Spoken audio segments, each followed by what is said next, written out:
Hello everybody, and happy Monday, November the 14th.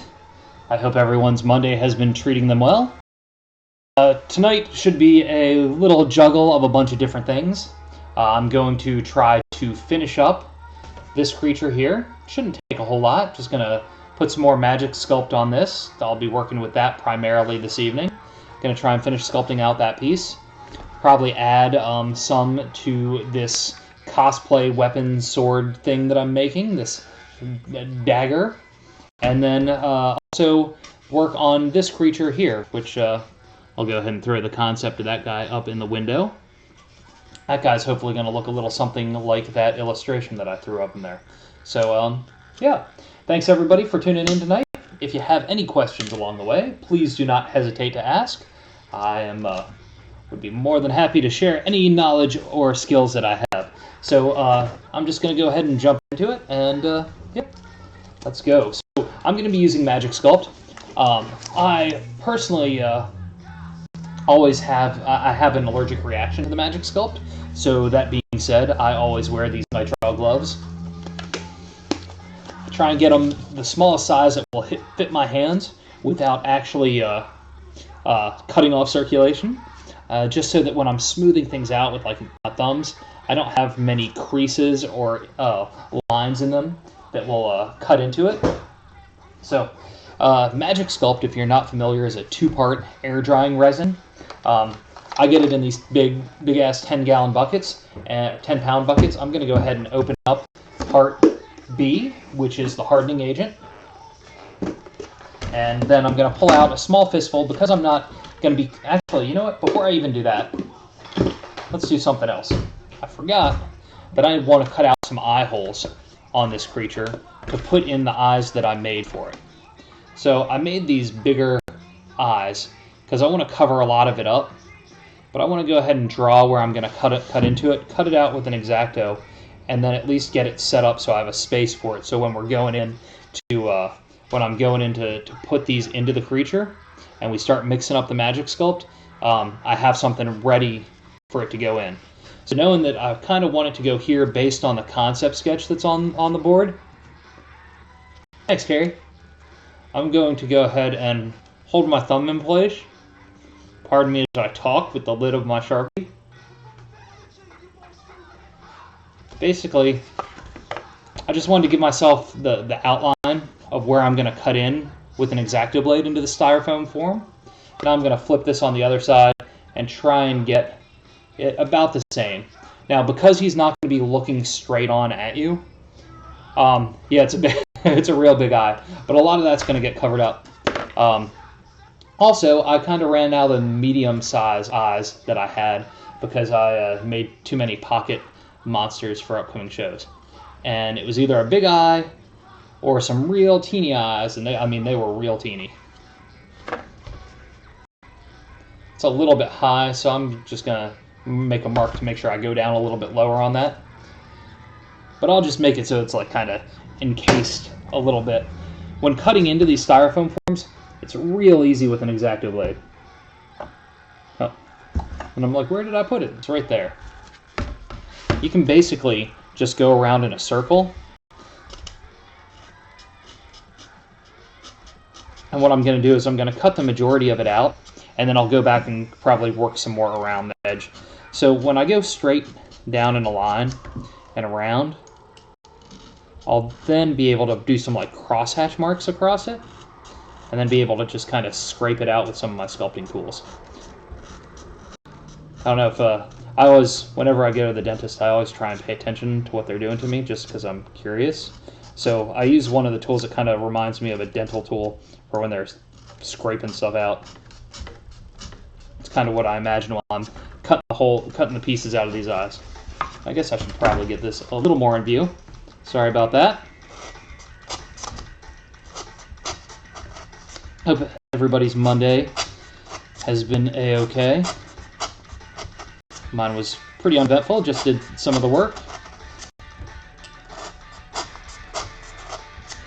I'm just going to keep doing a straight line down. This just is going to make it easier to scrape it out. And then if I go across the same direction, these pieces are going to pop out pretty easy. And I'm just going to go cutting down a little bit more. Since I've got that one done, I'm going to tighten my X-Acto blade back up because it gets a little bit loose. And then this tool is kind of like a little hook. Make sure you can see it against the black of my glove.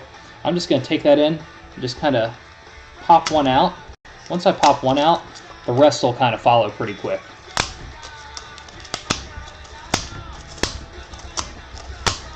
Now, it does make a little bit of a mess, but it's not really a big deal. I'll get most of this knocked off of here before I actually start sculpting, just so I don't get any loose particles of styrofoam mixed in, because that's never any fun. And I want to dig a little bit deeper than where I want the eye actually to set, because the magic sculpt that's going to sit in there to kind of bond it in place will cause I can add more layers of that if I need to underneath to build it up. And I'd rather have it set in a little bit if I need to. It'll give it more of a natural look if it's inset. Alright, almost got all this out. And so, since I went around the outside while I was doing this, it should be pretty close to the shape. I may need to go and add a little bit more around the edge, cut a little bit more out. I would blow into that, but every time I do that, I end up blowing the stuff back up into my face. And though it is good for comedy, it is not good for me. Alright, there's a little bit that didn't get in there, so pop that out. And okay, it's not quite big enough. It won't even go all the way down, so I'll take the X-Acto blade back. And let's do it again. Just go around a little bit more. Probably needs to be even more than that. I'll keep that in mind on the other side, knowing that if I drew it the same way, I'll probably need to go ahead and add more to the diameter. It's one of the things that I like about these taxidermy forms. You can cut into them, you can add to them, you can do all sorts of things to make them not look like the animal that they were meant to be decorated with their skin. You just can't say decorated with their skin enough.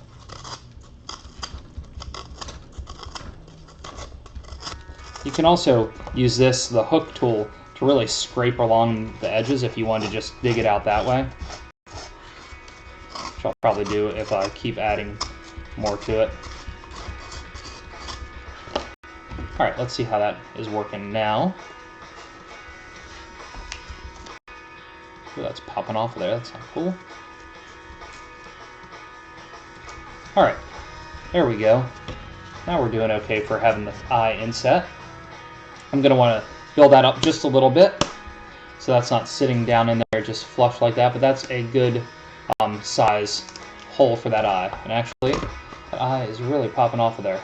So, because that's happening, I'm going to grab a little bit of Mod Podge, well, before we do the other eye hole, and just paint that on just a little bit, just to give it a little more glue reinforcement. Stand by.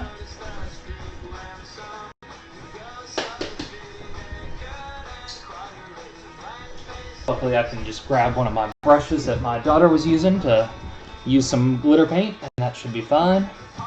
And Mod Podge is really just the glue that I've been using to bind the designs that I've printed of the eyes to these glass Caffons. So I'm going to just peel it off a little bit more and go ahead and just lay down some more glue on here. I'm going to have to wipe that off just a little bit, just to make sure it's good and clean before I put it back. Whoa! Now's when I get all the styrofoam pieces and dust in there. Okay. Okay, just going to wipe off the glass Caffon on my apron, which is good. That's what aprons are for. Jam that down over there. I'm just going to push that down on the table to let that set up a little bit. Hopefully that'll be dry before we know it. And hopefully the other one is adhered a little bit better. Yeah, that doesn't feel like it's coming off. So for now I'm going to just move that over there and get this brush in a little bit of water.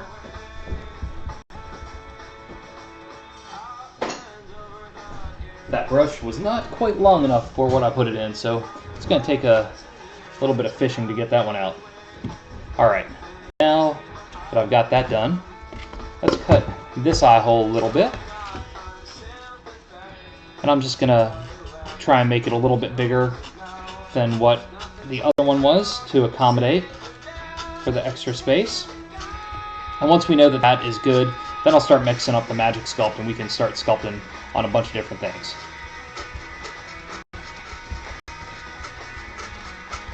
Haven't decided if I want to start after we get the eyes set in here, if I want to start on reworking this wall hanging weird aqua bowl thing that I'm working on, or if I want to start working on the blade that I'm working on. Kind of want to work on the blade just to get some more dimension to it and get that foundation going, because it's going to take a little while for that to set up. Except I kind of thought about trying to use some sort of rolling pin technique to try and get things flat, but I may make it so it looks a little more bone-like. I don't know. We'll have to see where it goes. I didn't have a super plan for that one when working on it. I just kind of wanted to enjoy sculpting the blade and weapon, since I don't really do a whole lot of weapons. Chair, get up for some support. There we go. Now again, I'm cutting crosshatch marks in this to excavate the styrofoam, and that will allow it to easily get dug out. Alright.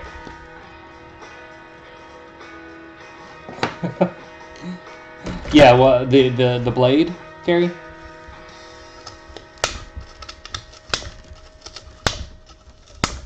I was hoping maybe when I do the painting on it, I can make it look like it's made of somewhat bone of some ancient evil creature.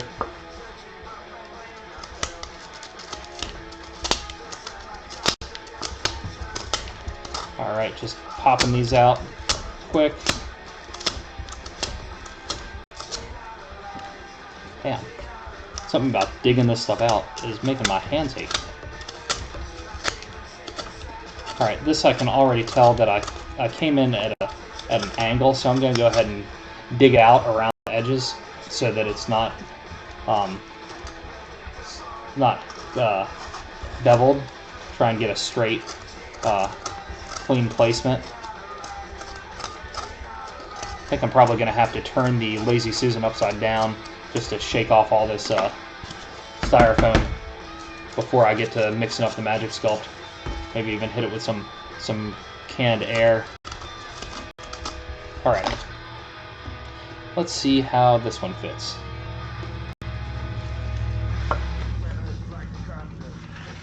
Alright, that's going to set in there just fine once we get some Magic Sculpt in. Alright. Okay. Gonna bang out any extra loose Magic Sculpt styrofoam. I'm gonna shake the other stuff on the floor, and that I'll need to sweep that up later. Now let's go ahead and do the same with this. Just gonna move everything off of here, and I'm gonna dump this directly into a trash can. So might as well go ahead and get it all off of here so I don't risk getting that mixed in. I mean, it wouldn't hurt to mix it in with the Magic Sculpt. It's just a little bit of pain, because it'll grab onto that texture a little bit, and if I'm trying to smooth anything out a whole lot, I'd just rather go ahead and have that taken care of. Alright, this guy up here, this guy right here, and the blade right here. Alright, so let's get some Magic Sculpt going. For Magic Sculpt, if you haven't been here before or are not familiar, it's a 2-part air drying resin. I'm going to start with part B, it's the hardening agent. I'm going to grab out a small fistful size. Roll it into a ball. That's about the size I'm going to be working with.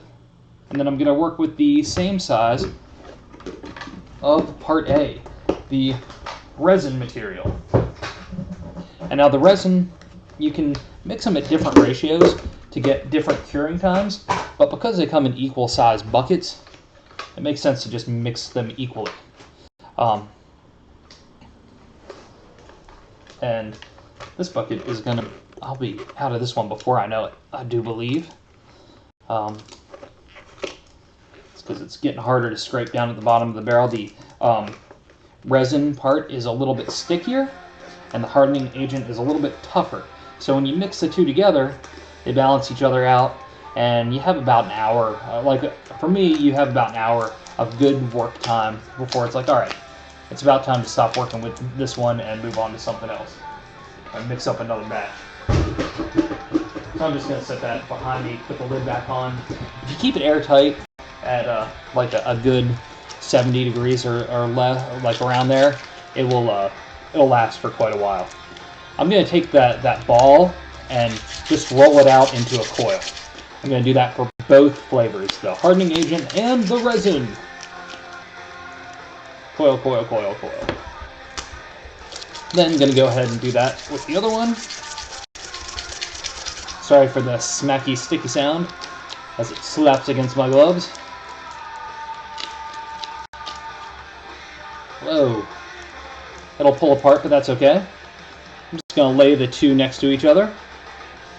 Need to move that Mod Podge out of my way. Let's go ahead and let's just work on this one blade for now. I'm going to put that guy down on the ground. I'm going to put this guy down on the ground. Okay. With putting the blade here, I'm going to take these two coils, not equal in length now, but that's okay, and I'm just going to twist them together. And you can see that one is a light gray and one is a dark gray. The goal is to mix them together so that you cannot tell that there are two different gray colors involved. Smackety, smackety, smack. This takes a couple minutes, a little bit of muscle, a little bit of elbow grease, just to get the two worked in together. You don't want to see any marbleization, you don't want to see ribbons of two different colors at all, because that will mean that those parts are not going to set up like you want. Some may stay really soft and not cure at all if it hasn't had any of the hardening agent mixed with it, or it could take just a really long time.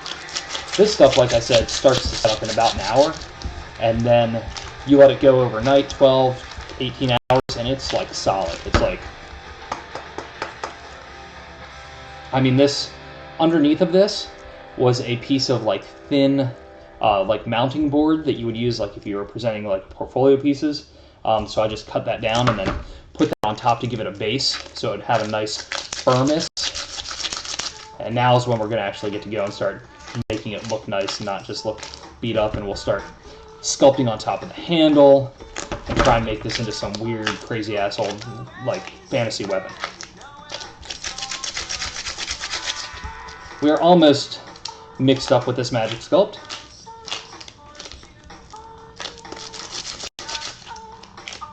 Alright. I think that's looking pretty good. If you look at it, you don't really see any real marbleization. Maybe just a hint. I'll give it one more spin. What's happening, Saving Throw Show? Thank you for the host. Tonight I'm working on a fantasy blade that I'm sculpting.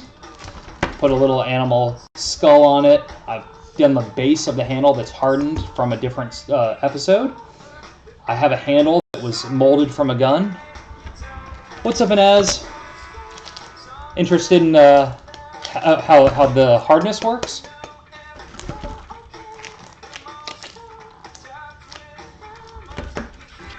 And so now I'm gonna go ahead and start laying some of this magic sculpt in to start forming it more as a kind of dimensional blade. I didn't want it to be like flat like a metalsmith blade.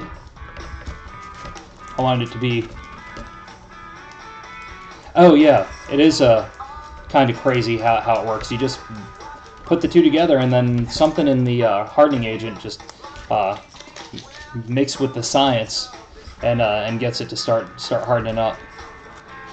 How are you doing this evening? All right. So I'm just kind of rolling out chunks of it to get the basic form down, and then once I actually get everything into a rough place, I'll squirt some water on it and start smoothing it down by hand, and then we'll see where it goes.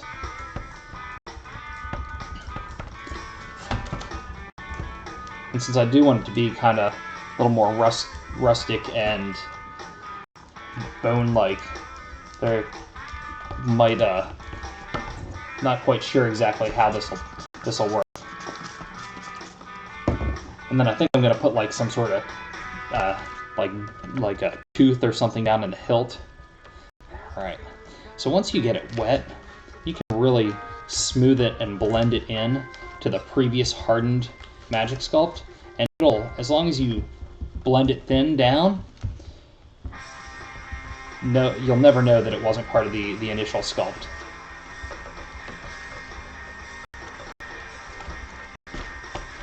So I'm just gonna keep going. Just keep blending. Just using my thumbs to work, smooth it down.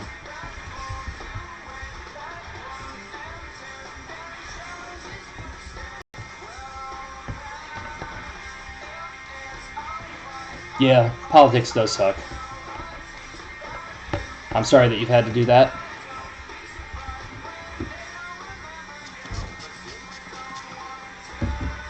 I've known a lot of people that have had serious words with friends or people that they thought were friends.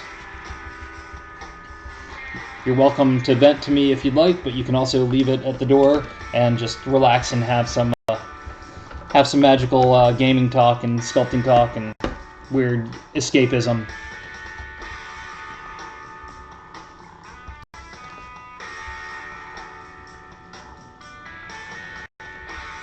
Gotcha.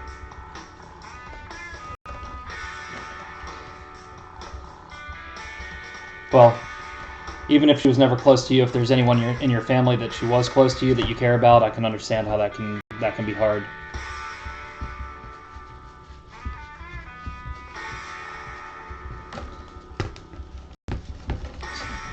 So here, it's kind of hard. It may be hard to see from that angle, but I'm going ahead and starting to add like weird ridges and stuff to this that I think is going to help with making it feel like it's bone and maybe some sort of weird handmade runic crazy blade.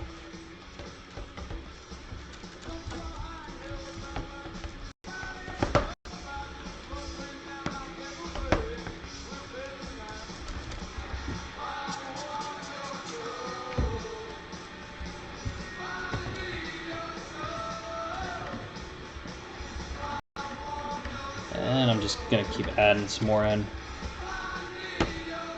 Oh, that's not cool. Hopefully it'll smooth itself out, and hopefully it's not just me with the internet stuff. I hate when the internet is spotty. For the first like month or so that I was streaming, I was either the first few times I was relying on my Wi-Fi. My Wi-Fi acts really flippin' weird, and so then I finally like hid an Ethernet cable from my modem, drug it across the floor into my office studio area, and it was just a giant mess. Gotcha. And then finally I drilled some holes in the floor, went under the house, and drug it through. Yes, same knife. I'm finally back to it. What's happening, Dexter? Some other things that I'll be working on this evening. We'll hopefully be finishing this guy up. Let's see if the camera catches up. Finishing that guy up, and then also possibly starting on this guy, which is in the illustration in the corner of the window. I definitely don't think I'll finish up this knife tonight, but I'll definitely make some progress. get some stuff to where it needs to set up before I can move forward with doing any more. Right now I'm really trying to build out some shape to it, to the blade, give it some character so it wasn't so flat, but I really needed that part to form up to get some rigidity to it, if that's even a word.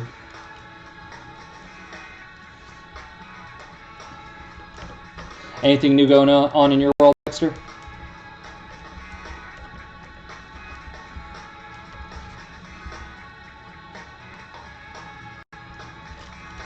Alright. Need to make sure I cover up the front where I had it seamed together where it didn't really seam at all. Gonna squirt a little water to smooth it in. I'm looking forward to working on the handle so it's not so toy gun looking.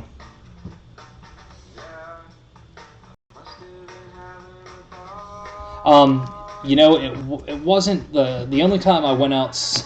The only time I went outside today was at like 3 in the afternoon when I ran to the bank.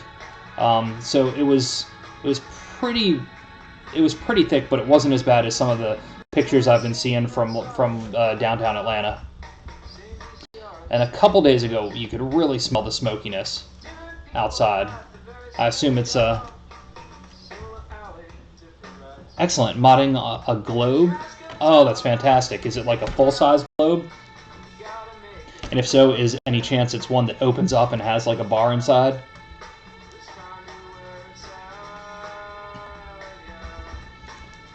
Want to go ahead and give this some more toothiness to it, some more points of pain for those that it will inflict damage upon.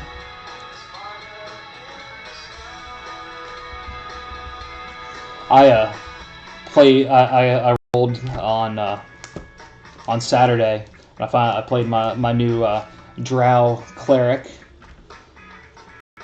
Completely opposite of what most Drows would be. Cleric of Lathander, god of light and rebirth, and it was fun to play because I haven't played a cleric. I haven't played a cleric in a really long time.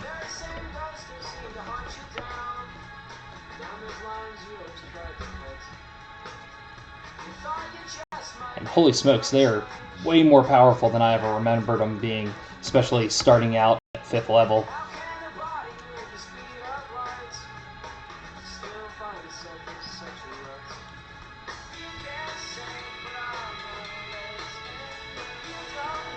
Free movement on the stand. Oh, that's awesome.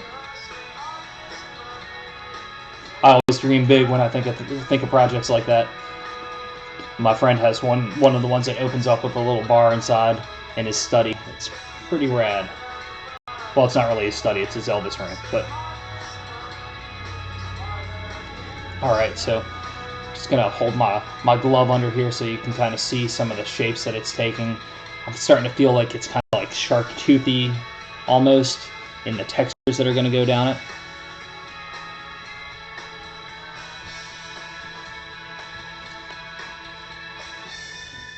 Gotcha. Yeah, 2 suns would be a bit of a challenge to keep, I would imagine, to keep everything straight.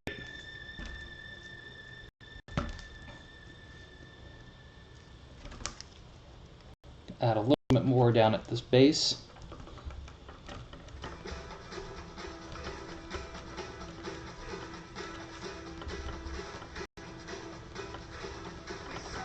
So, for...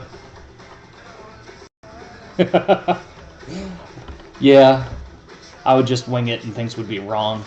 Do you guys use anything like Obsidian Portal or anything? Hey, Cartotech81, thank you for the follow. I hope your Monday is treating you well. Yeah, add a little more up here. Do you guys, for your games, use anything like Obsidian Portal to manage your campaigns?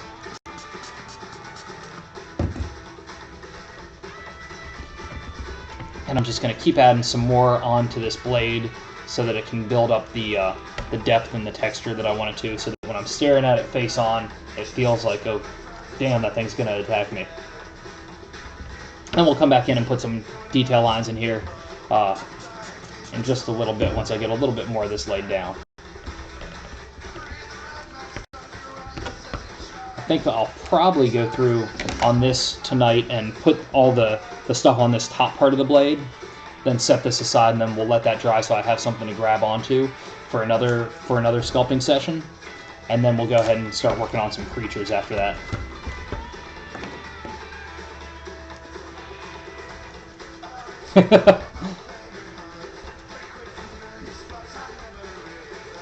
Gotcha. Yeah, no, I totally understand the staring at a computer all day. It's kind of a place where you can set up a calendar for events. You can put up character logs where people can write their own things about what happened in the game. You can put maps and NPCs in there and have it all just on an online place where you can have it open to the public, or you can just have your own players viewing it. I set mine up, but then I didn't get very far with running my game because of trying to do too many other projects.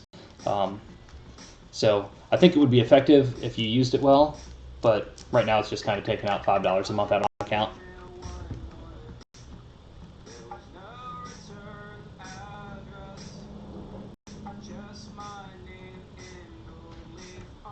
Gotcha.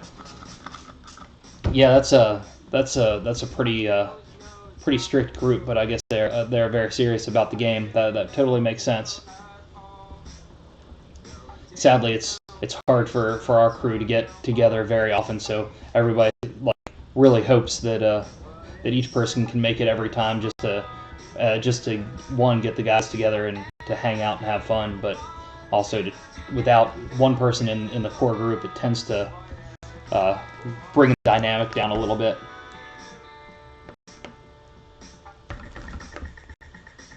I think I want to do a little bit more on the back here, just to give it a little more shape, almost like how it's got these kind of hooks up here. All the better for the gutting.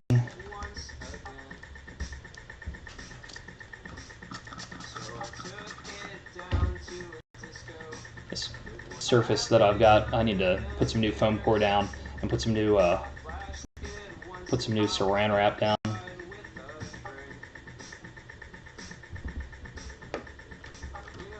Right on.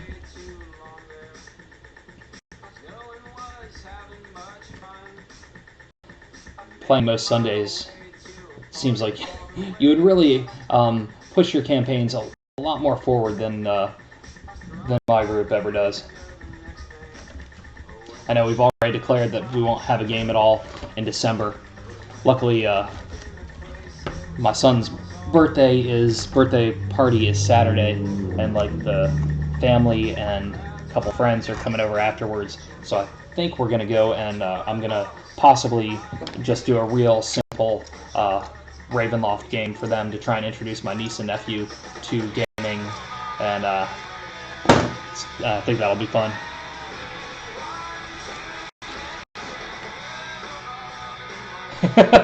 Yeah, that would be bad for the GM not to show up.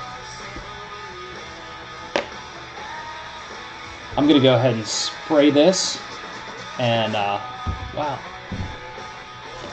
Let's see if I can reach that. I'm gonna spray that, and I got just a kind of a tool that's kind of at an angle, and use this to just kind of put some lines in here. I want to just add some texture that when I go to paint it, it's gonna add some more details and fun to the painting process. So I think it'll look good once it's in there. Don't really know any real rhyme or reason to why it would be here, but I'm just gonna go with it.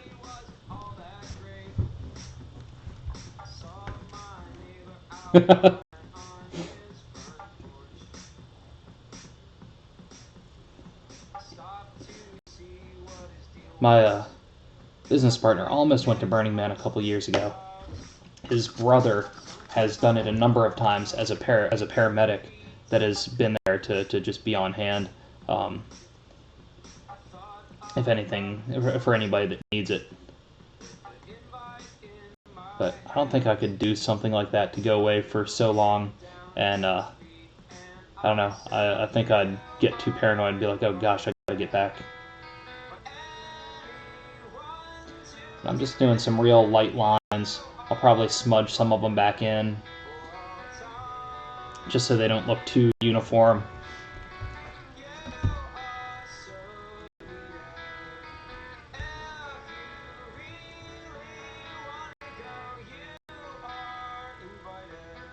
Go ahead and add a few more.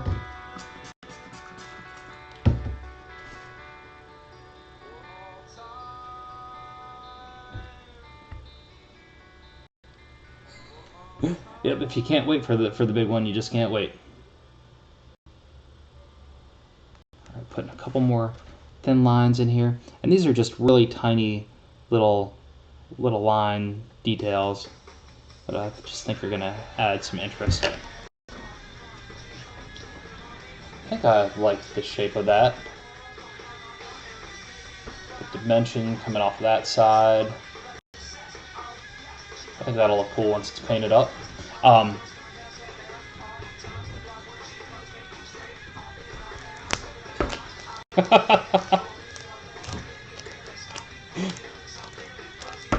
So I was thinking the blade itself would be some sort of bone color.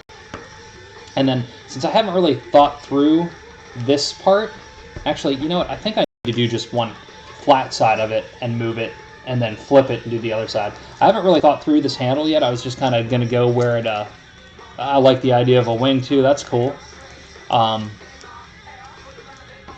haven't really thought through this, so a lot of times when I'm doing the painting part, I don't really start thinking about it till I just start painting.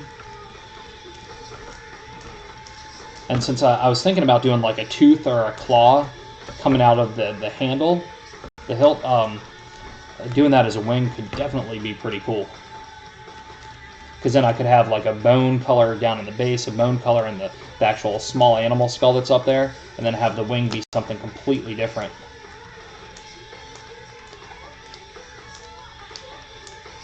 And I'm just jamming this magic sculpt down over top of this strange like screw fitting that was part of this toy handle, just to completely engulf it, and then I'll go in and start adding some sculpting details. Maybe hip bone. Interesting. I could see that as well. You guys are full of awesome ideas. Thank you.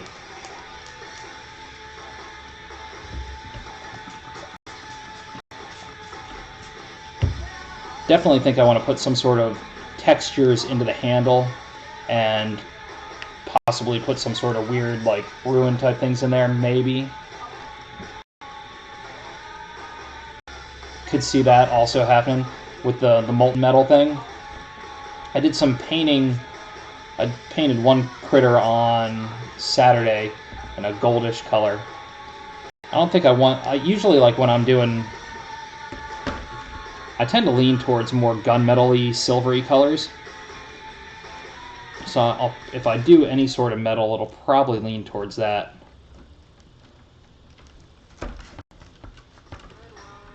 So I'm just trying to smooth this little bit in.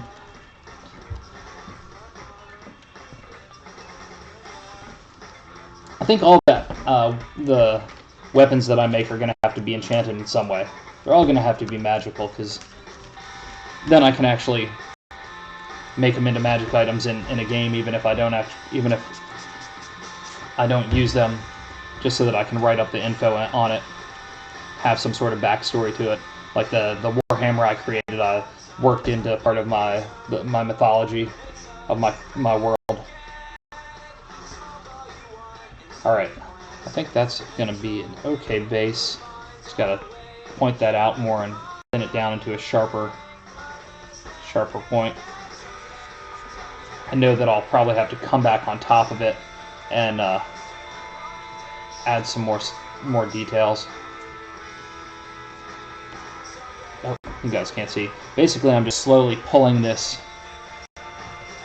enchanted mercury or mercury alloy that drives the wielder insane. Ah, excellent.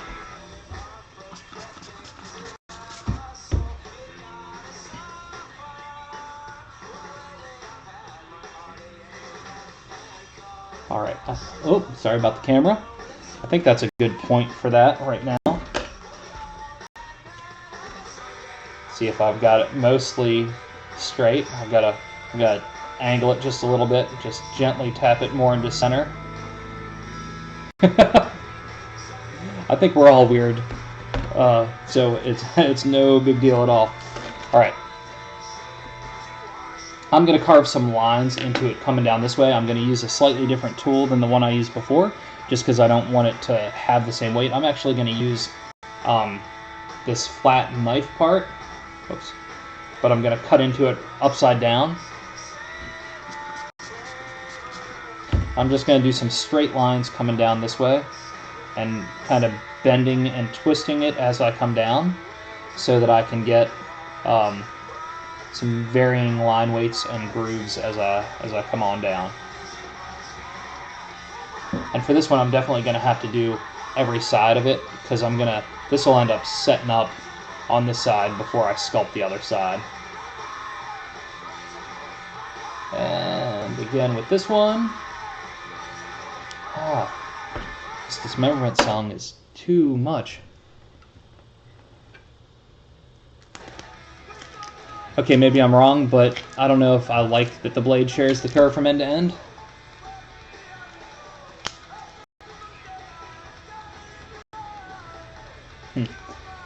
Well, you're right about the one thing is that you can't actually use that end. Maybe if it comes out this way, let's see what happens. See if it has a better feel like that.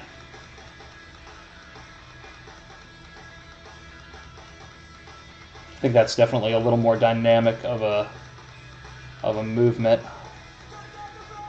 What do you think about it going the other way?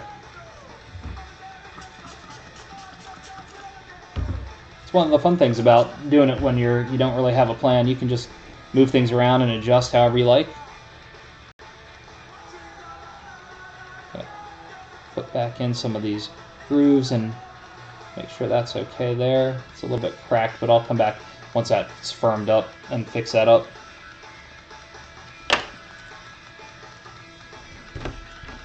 I like how that's the shape's a little more interesting now too. I think that's better. And now, cool, thanks. And thanks for the suggestion. Alright, I'm going to put in just a thin layer on top of this stuff and see where it goes. Damn that Chromecast. It's good to hear that I'm on the big screen again. Even if it is being a little touchy. Alright, I'm going to put a thin layer down on top of this handle. Just to see how the textures are going to work out.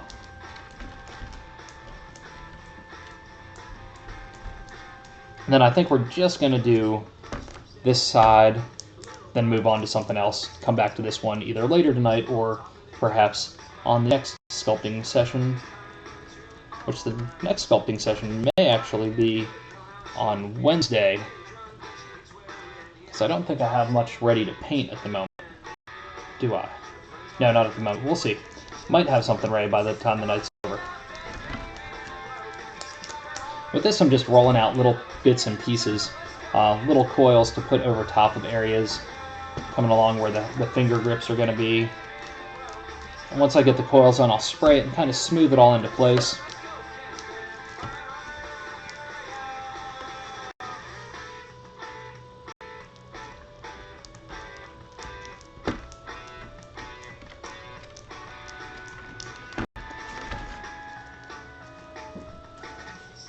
Poison venom running down the tooth. Something dry and old, well used. Interesting. I could see something like that happening. Just depends on if I need to practice some aging techniques, because I don't know if I've ever painted anything like that. Or maybe just look at some decent reference so I could see what it would look like after like centuries of it being used like that. Part of it also may come to me like after, in between now and when it's when the sculpting's still going on, as I start to think about how it fits into my setting. Because if I start thinking of it that way, it'll tend to dictate at least a little bit of the coloration, or the coloration will dictate the story.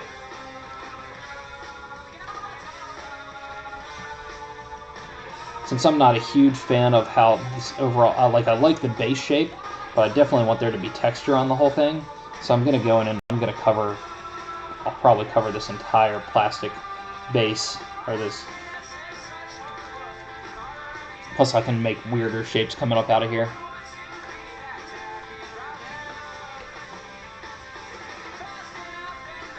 And keep working that down.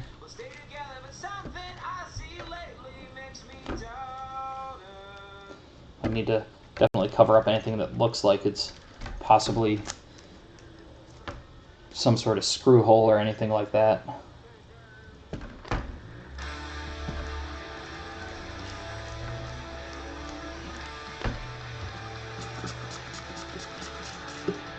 All right.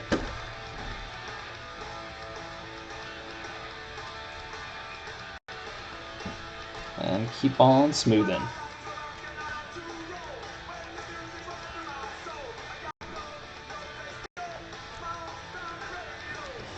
I haven't decided what textures I want to throw in here yet.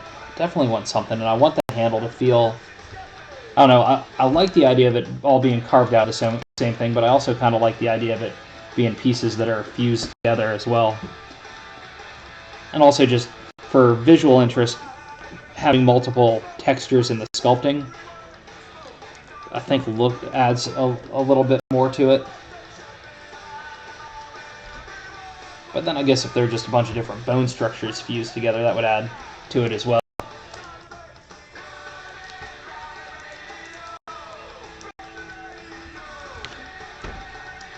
Working through this magic sculpt, it's going to be about time for me to order another bucket. I really keep forgetting how fast November is going by and that we're already at the middle of it. I need to do some sculpting of some smaller pieces that I can do some silicone molds of and start casting out a resin to start making some new magnets for the upcoming holiday festivals, which I should probably sculpt those. Today's Monday. Maybe I should sculpt those Wednesday night and do the silicone sessions on Saturday if I can get some silicone ordered and shipped to me by Saturday. I think that's probably a good idea. That way I have time to actually start pouring them out of resin and painting them before December 3rd. And with Thanksgiving coming up, time is just going to disappear. Alright, almost got this half pretty much covered. Do a little bit more.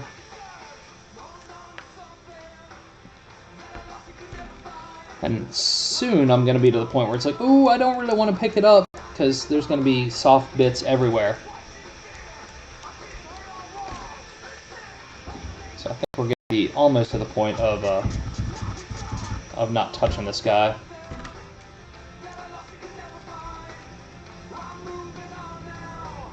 I do like pulling up these strange shapes coming up through here that are going into the skull. I'd also possibly thought, if this turned out cool enough, doing a mold of this, of the weapon itself, but I don't know if it's going to be good enough to do that because the material cost alone on doing resin casts of something this scale would probably be close to like $80, I would think. Alright, time to spin that blade. Let's see if I can get it spun around and still be in picture. No! Almost. Let's bring it down a little bit. Alright. I'm just going to do a little bit around this part of the handle. Did you get your Chromecast back up and running? Alright. Gonna roll this down. Just do a little coil to mash that stuff in.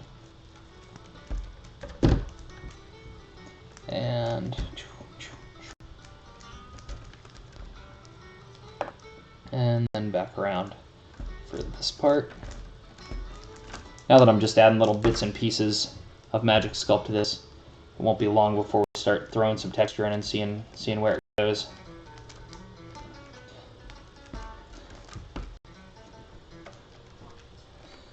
Gotcha. Damn. I've only tried watching a stream on the phone once, or like chatting on the phone once, or doing the chat on the phone, and that was rough.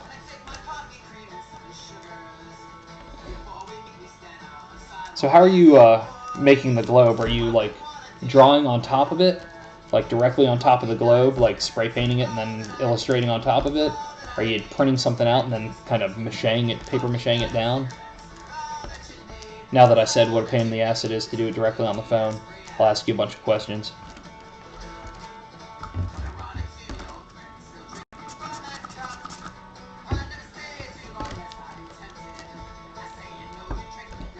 Alright, I'm gonna smooth some of these blends in. Then it's gonna be let's figure out what sort of textures are gonna go into this handle.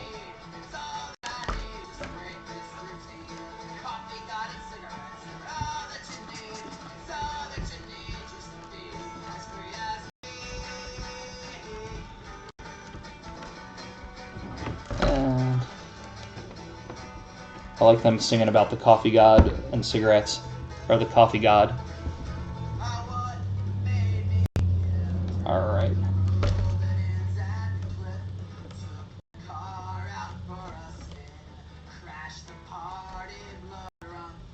Gonna work this back in just a little bit. It's coming up a little too much on the skull. And alright, I think I wanna grab some different material to jam some texture down on this. I think I'm gonna grab a rock that I've got over by my shelf to add some stony type texture to this handle and see how that looks. Worst case, I smooth it all down.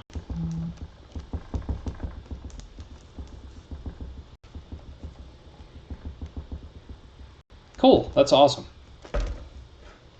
I like that idea a lot.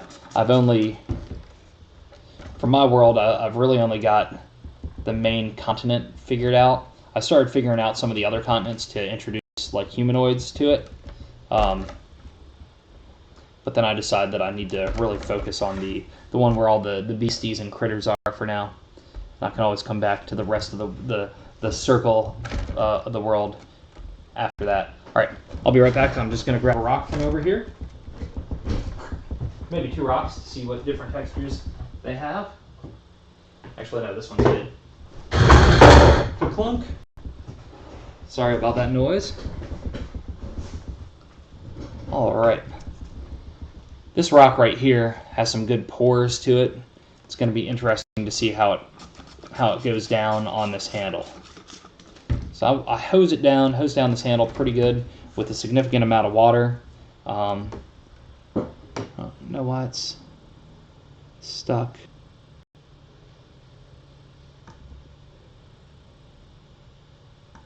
There we go. And I'm going to just kind of push this down a little bit and see how the texture starts to go. Already it's getting some good porous look to it, and it's going to definitely separate it from the rest of the blade. Cool.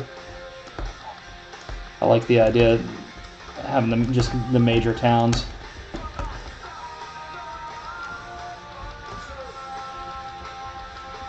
Alright. See if I can... Problem with some of this is some of these rocks are so big I'm not going to be able to get these itty bitty details into the smaller areas. Just got to figure out how to get just a little bit of the texture. And now, alas, I'm stuck with nowhere to grab onto. I'll hold on by this little tiny skull.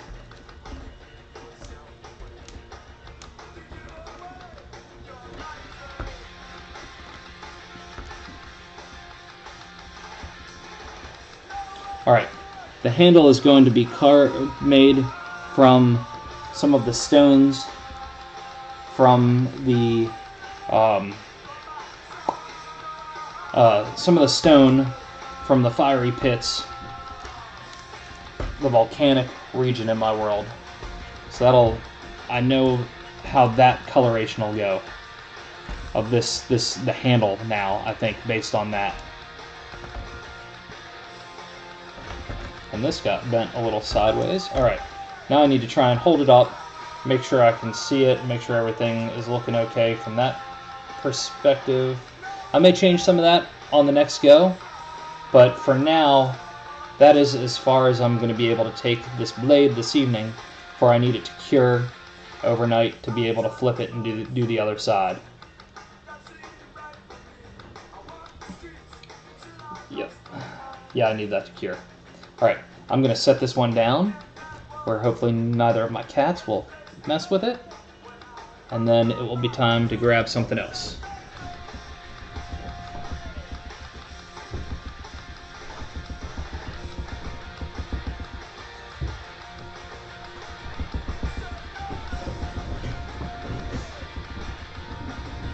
Alright, let's go ahead and put these eyeballs into this critter so it's ready to go when we get done with the next one, because we'll get done with the next one in no time, I think. Okay, I'm just going to push down some of this magic sculpt. Okay, make sure that that gets in there nice and firm, and then I'll put a little more on top of that. The first round, the first little layer of magic sculpt that I put in, I just really wanted to coat the bottom, since it's got that texture pulled up from where I pulled the styrofoam out of carved it out. The next part, hey Pikachu, thank you for the follow. I hope your day is going well. Alright, now we've got the eye holes ready to go. I'm gonna put this eye in that I cut the hole out of. Just kind of smash it down with the flat of my hand to try and make sure it goes into place in a good way. Now I wanted it to go down inside of the hole that I carved, leaving it sunken in a little bit so that I can build up the eye, what's going to frame the eye, pretty significantly based on the illustration that I did. I think it turned out. I think it's in a pretty good spot Sorry, I held it away from the camera, based on the drawing. Alright, now we're going to flip it over to the other side and put this eyeball in. This hole I cut a little bit bigger, so that one's setting in a little bit different, but that's okay. So I've got both those eyes in. I'm going to grab a paper towel and spray the outside of the eyes with just a little bit of water, just to get a little bit of some of the residue of the magic sculpt that I had on my hands off. Actually, I'll just spray the paper towel. Just kind of wipe those down just a little bit, and then we'll set this guy aside for now while we try and finish up the sculpt from the previous time. Thanks, Dex. I hope the rest of your evening goes well, and I will see you again soon. Thanks for stopping by. I do appreciate it. All right.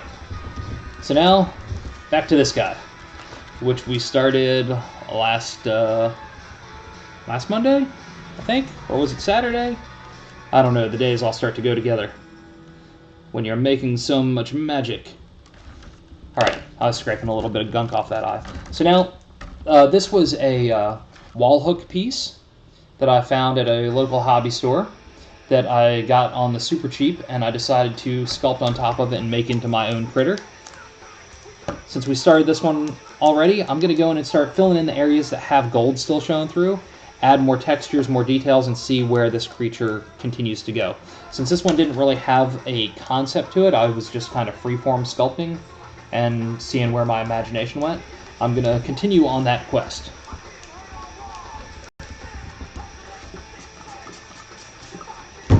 Spraying the magic sculpt with water really allows you to smooth it and blend it in together. So I want to blend this in so that it all feels like it was part of the original sculpt.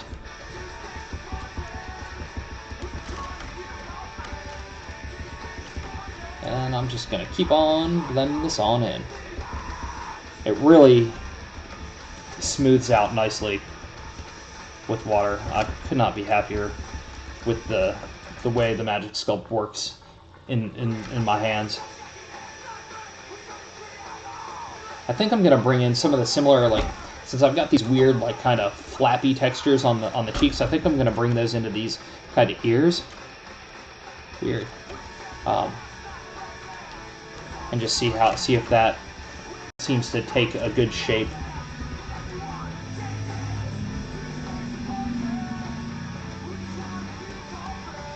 And then I'm going to have to turn this guy over on his back, because there were definitely some spots in the back that I didn't address last time, because I was trying to be careful of where I was holding it, since so much was being sculpted in one session.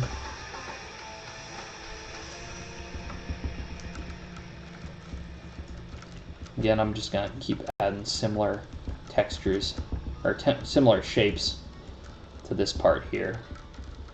I think almost making these like weird ear type flaps.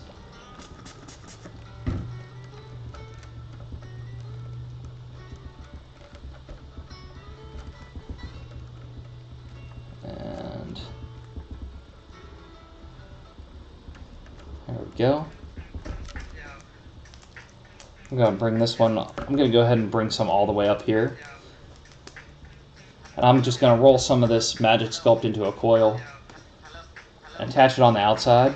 Just start pinching it into place. And by pinching it in, it'll start to grab on to the Magic Sculpt that's hardened, that's already there. And then once it's in, I'll keep blending it and fading it in.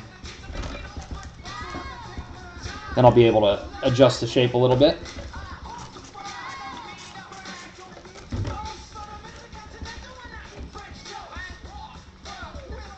Since this side has not had any new sculpting on it today, I can grab this side pretty easily without having to worry, instead of just spinning the Lazy Susan around.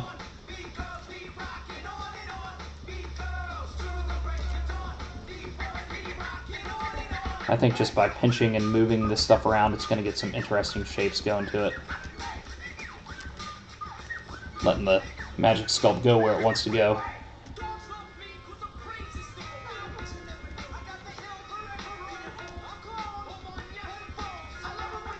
And let's see, let's turn this guy around and look at it. Yeah, I like how those shapes are coming together. Very interesting. I'm going to, while that's there like that, I'm going to take this tool. It's has an angle to it, but it has like a hook, and when I take it across on its back and pull, it'll get some lines in there, and I'm going to do it, just kind of add some lines into this. When I do my painting, my dry brushing, that'll give it some grooves for some of the darker colors to sink into.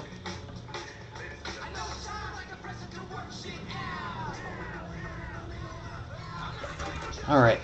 That's just a start. I may add some more texture to that in just a little bit, but that'll be a good start for that side, and I'll do the same over on this one. Start building that out. There's only a little bit of the initial Magic Sculpt mix that we made tonight, so we'll mix up another little batch once this is all in. I'll just go ahead and cover up this area here first.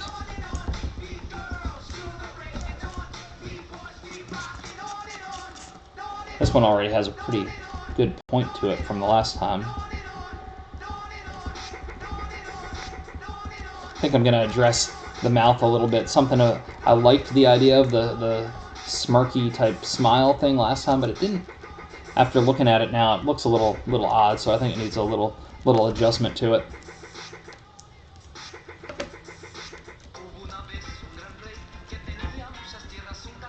And just keep smoothing this in.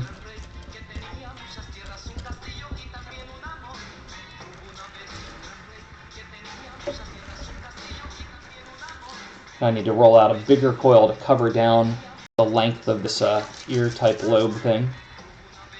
This might actually be the whole bit. Let's go for it and see how it goes.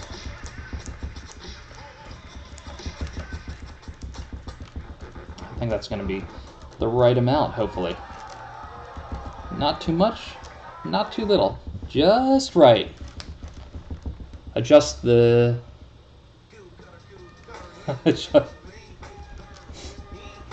Will do. Will do. Gonna wait for the next batch of magic sculpt though, Gary.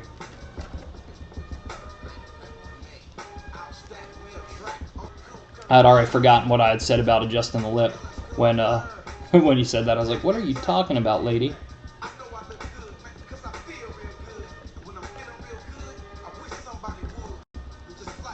Alright, gotta...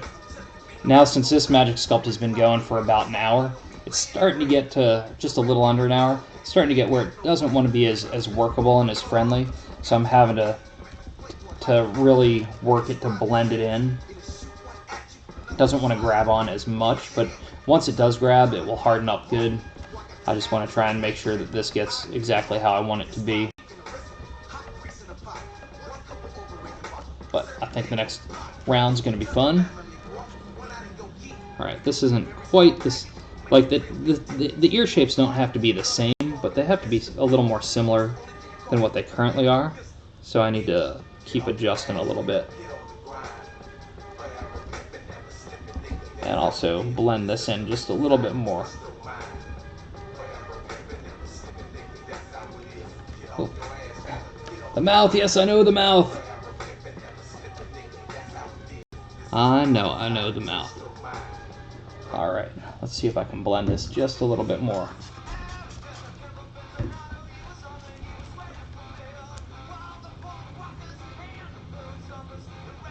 And a couple more divots there. Alright, I'm going to take this one, do some lines in here as well. Nothing too big, just a couple.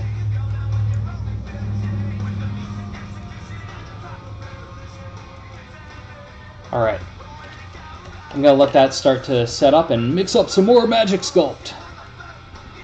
So if anybody's in the chat that hasn't been in here before, I will give you my regular spiel on the magic sculpt. It's a 2-part air drying resin. I'm going to pop open the lighter of the gray colors, which is the resin component. I'm using these big 10-gallon buckets, but I'm almost down to the bottom of this one. So I'm just going to grab a small ball size of the resin, and then I'm going to have to take the same equal size of the hardening agent. I'm going to go a little bit smaller this time since I'm not covering the big flat area of a blade like I was with the first part of sculpture that I was working on this evening. I really like having a couple of different sculptures to jump around in the course of the night, especially since these are a little bit smaller pieces. If I had one bigger piece that I was working on, I could definitely stick at it for 2 or 3 hours, but this makes it easy to be able to have stuff to do a little bit, let it set up, do a little bit, let it set up. Now this is a little bit more of the hardening agent, so I'm going to pinch some of that off to make it a little more even. Hopefully you can see that they are 2 different colors. The darker gray is the hardening agent. The lighter gray is the resin. I'm then going to roll it out into a coil, pull it a little bit. This the hardening agent's a little tougher, whereas the lighter gray is a little bit stickier. The lighter gray resin, and just kind of roll them both out to coils. You can put the 2 up to one another. They should be fairly even in size. And then I'm just going to twist the 2 together. And once you have made the magical cooler donut, then just smash it all together. And just keep working it until it is one nice unified gray color. So next with this piece, I'm going to work on the mouth a little bit. I'm going to come in down around the bottom and the finish up some pieces in there. Maybe add a little more texture. Go into the, turn it over, do some stuff on the back. And then I think this one will be pretty close to done for the sculpting aspect. Let's see if I can have him face the small camera and see him from some of the different angles a little bit. Rawr. Now his back definitely needs some detail work done. Needs some holes filled with some of the magic sculpt. And away we go.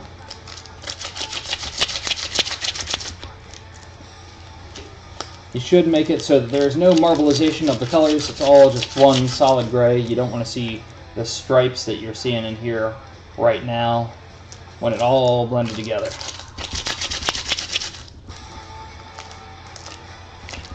You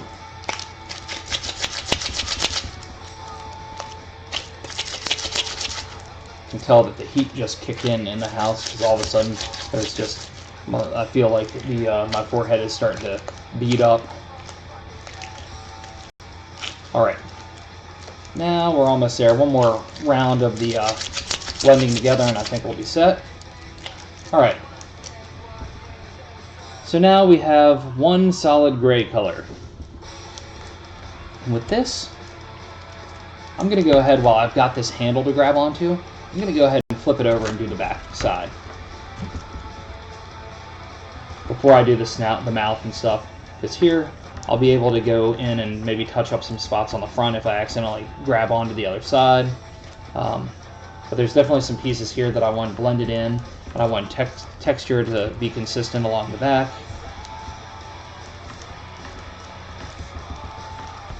I'm just grabbing pieces of Magic Sculpt and jamming it down, and I'll end up going in. Once I spray it down with water, I'll really smooth it down.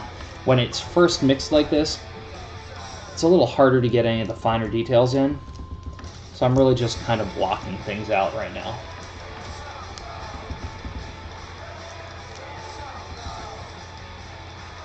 And a little bit more. We'll be done with this part in just a few minutes.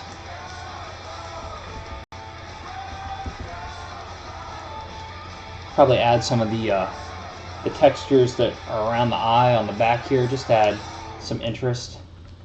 Even though I'm sure that the majority of the time this will be up against a wall hanging, so nobody will really see the back. That's okay. Alright. Let's go ahead and spray it and start smoothing this stuff out. Let's see, where can I grab onto? Okay, I'm just going to have to give it a really firm grip with my left hand to start smoothing it down with my thumbs. I'm really blending everything together. Try not to mess up too much of what I just did on the other side, since that hasn't had a chance to really start to harden. Even though it's not really, that Magic Sculpt has gotten to a point where it doesn't really blend well or smooth well. It's still very pliable. I think pliable is the right word for that. So I'm just smoothing and smoothing. Alright, I'm going to switch hands. I'm going to give this another spray right here. And smooth that down just a little bit. Alright, that part right there was good and solid, which is great. Almost done blending that side in. And since I've got it on the back here, I'll probably go ahead and, once this is all smoothed down and the texture's in a good spot, I'll probably go ahead and work my stamp of my creature curation seal into this. It has become my, kind of like it's become my signature in my most recent sculptures. I think I'll continue using that as my signature moving forward.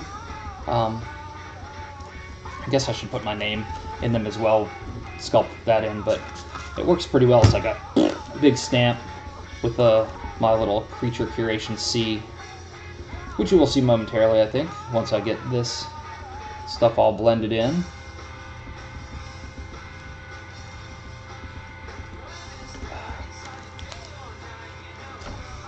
Definitely wearing my hands out, having a grip on tight like that. Some crazy G.I. Joe Kung Fu grip.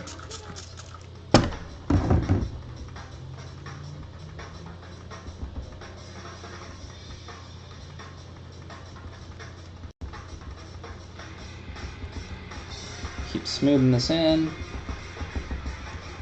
Just want to make sure it looks nice and covered. And I've got good surface area to work with, especially with rolling. I'm going to use a roller to put some texture onto the back here, so it ties into the eyes on the front. I'll turn that around in a second so you can see what I'm talking about with that. So around the eyes and around the top of the face, I rolled in some texture that I'm going to throw on the back, just so it has a continuation a little bit. So once I get this completely covered, I'll just do a light roll of that, put the stamp on, and then we'll move on to doing some more on the other side. Feel my throat starting to dry out a little bit. I did not bring the water in like a fool. Oh well. Do a little more up around this ear horn thing.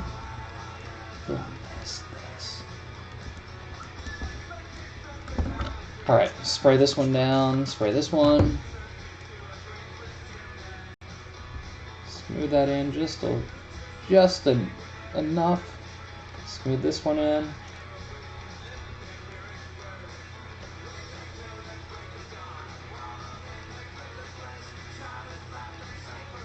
And alright. Let's see.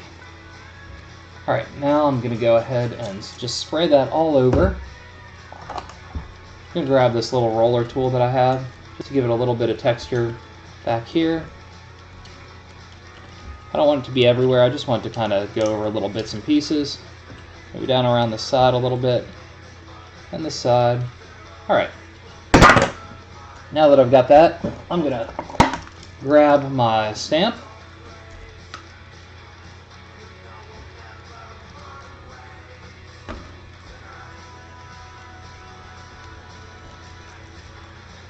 It's hard to see at the moment because it's got the ink in there.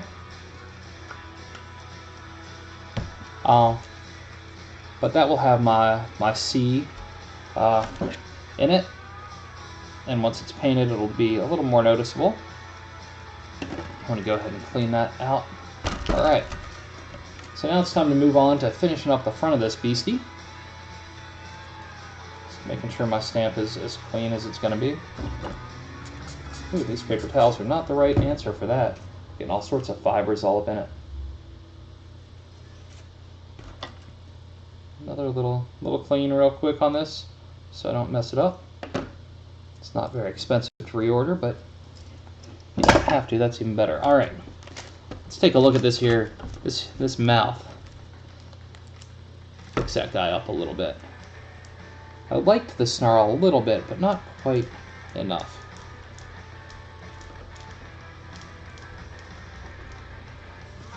I think if I just even it up, that'll be a little bit better.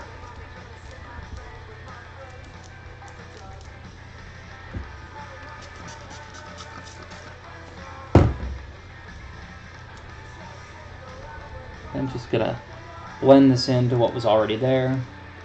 Try and get it even. Maybe have it aim down a little bit more instead of have that kind of snarly look that it had. I'm going to have to bring some texture in.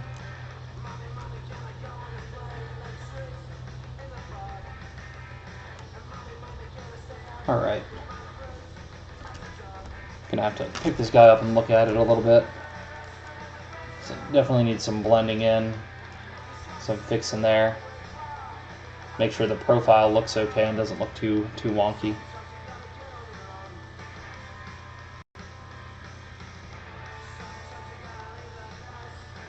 Yeah, I guess that's a little better.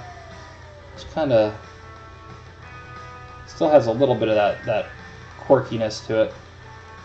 Gotta make sure I blend this part in thoroughly so when it paints it doesn't look like it was added at all. And that's just smoothing and smoothing and smoothing and smoothing. Alright. A little more smoothing. There we go.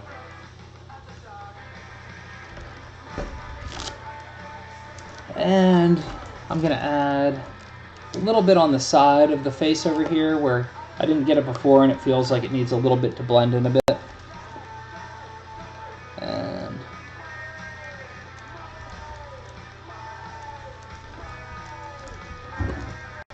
I'll go ahead and spray that guy down.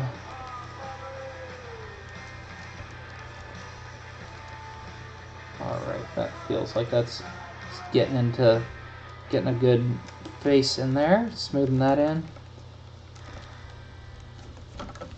I think I'm gonna throw just a little of that texture into here. Just a little bit. Nothing too major, just a couple little dashes here and there. Add some little bit of interest once the painting comes along.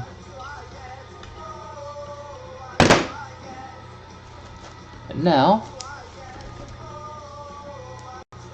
I'm going to add a little bit down here. Blend this in so that the hook part is completely covered. And smooth it on down. And so this one will be about done here in a few minutes, and we'll get to go and start sculpting on the concept piece that will end up being a wall-mounted taxidermy head of a goblin-like creature. Like I see the clothing that it's going to be wearing. I can visualize that. So it's almost like it's more of a societal. The creature has whatever race it will end up being. Once I figure that out, will have some sort of society behind it. I hadn't decided exactly which part of my world it was going to be. Yeah, I didn't want to turn the concept sketch off with these gloves on.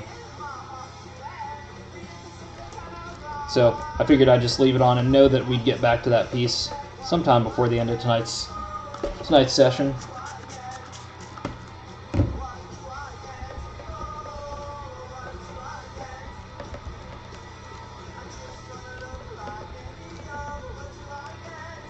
Alright, that part is blended in, and to tie that back around to the top, I'm going to add that same texture, but I'm going to add more of it on this one.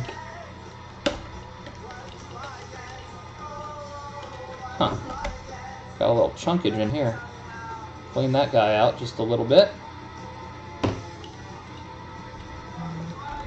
And then, gonna pull that one up there. Alright.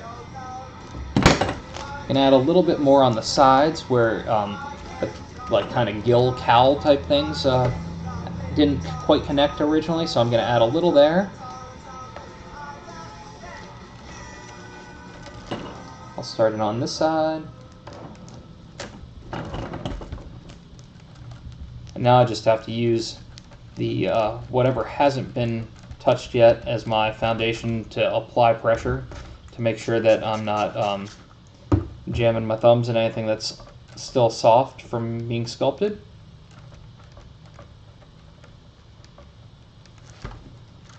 And I'm gonna spin that creature. And now's when it starts to get tricky, when the majority of it has some sort of soft magic sculpt on it.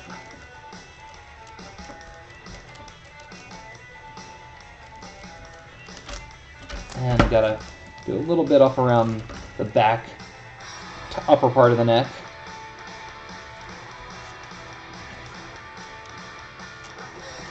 And this part's good to hold on to.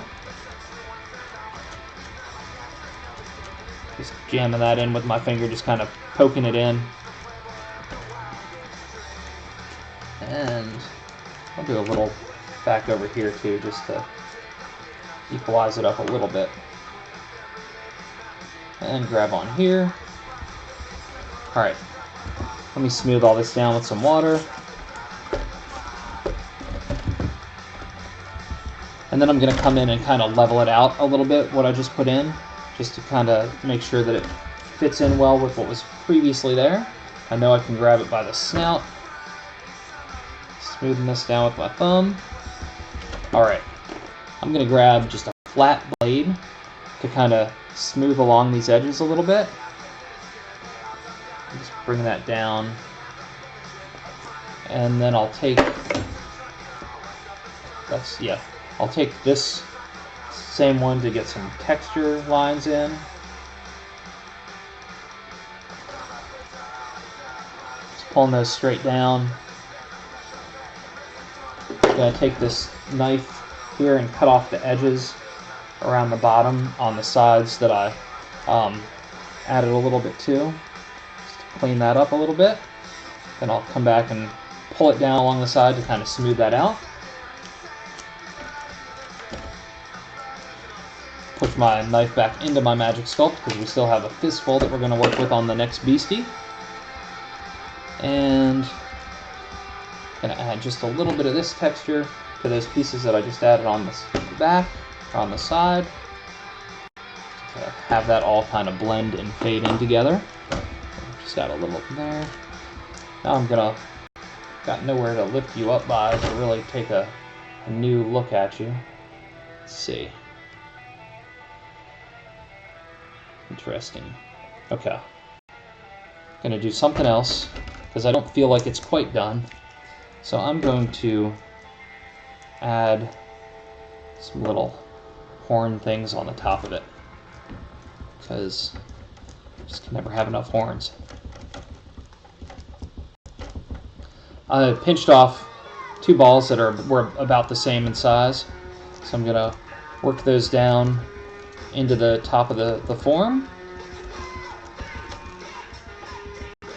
I'm just going to keep pushing these around, making sure they get a good grip before I start spraying it with water to try and smooth things out and figure exactly how they're going to look.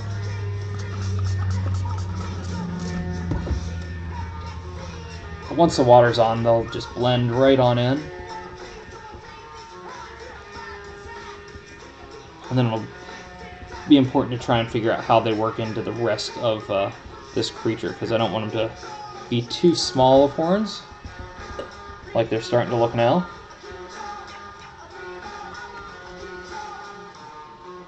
Maybe I do, I don't know. Guess we'll see in just a minute.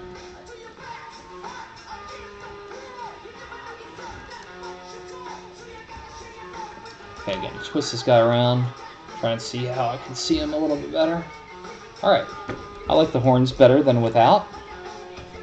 Spin him so it can be seen a little bit better on camera.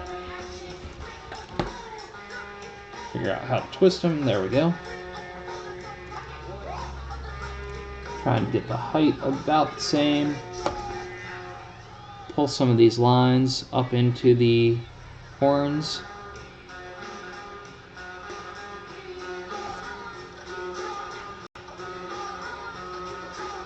And pull those up. And now I'm going to spray it again.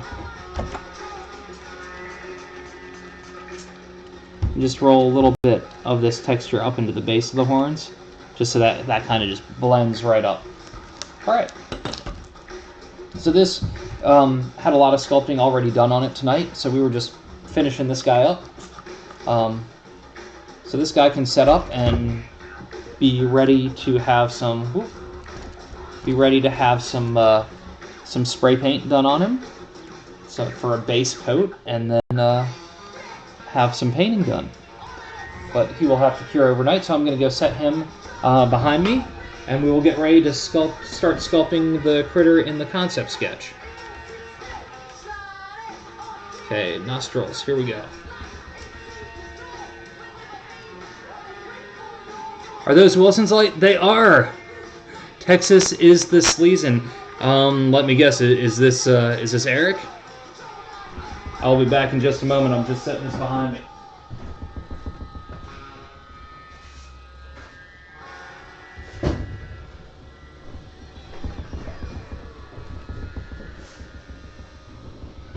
Alright, so now that we worked on the dagger blade a bit, it's time to start working on this critter.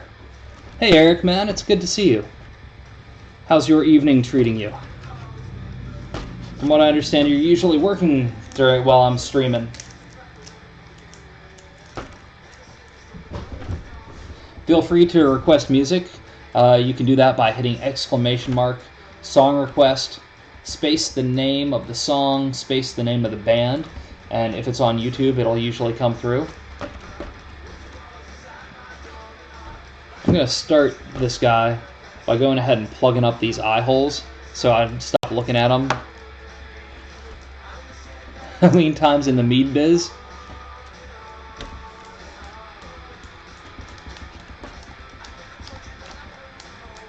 It is never good to have lean times when it comes to mead.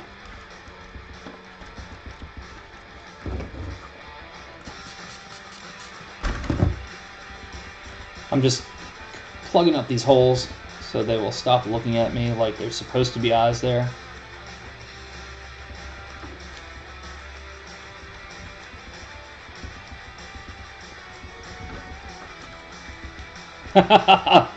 Oh, Carrie's excited that you're here.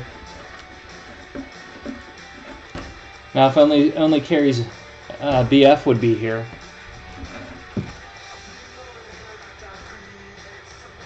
All right, I'm gonna start by building out the around the eyes. You coming back to Atlanta anytime soon, Eric?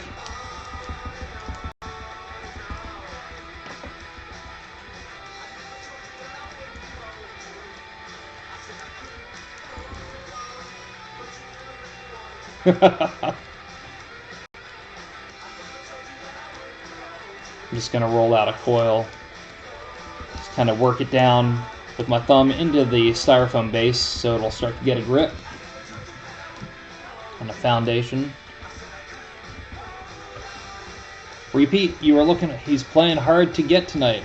We'll get there. Oh, Jordan is? Yeah, I know it. I was saying that that now we just needed Carrie's BF to be here and it would be set.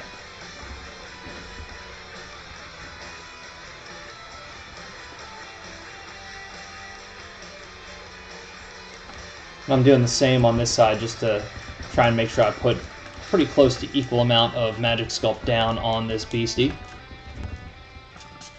Oh, repeat, I asked if you were coming to Atlanta anytime in the near foreseeable future.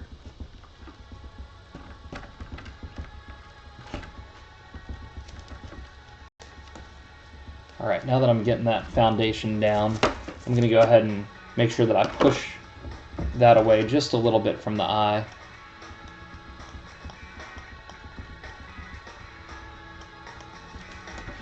And try and keep it in camera view.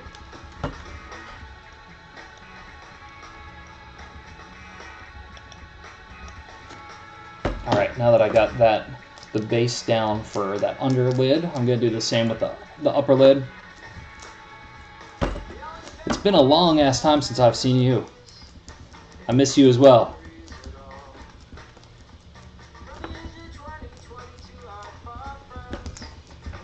Will you be settled where you are for the rest of your time?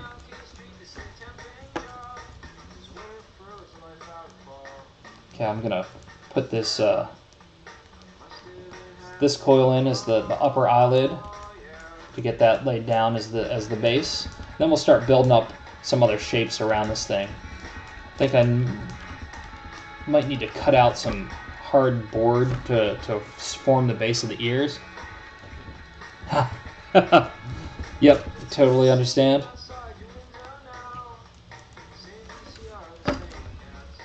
Has Chris been out to see you since you've been out there?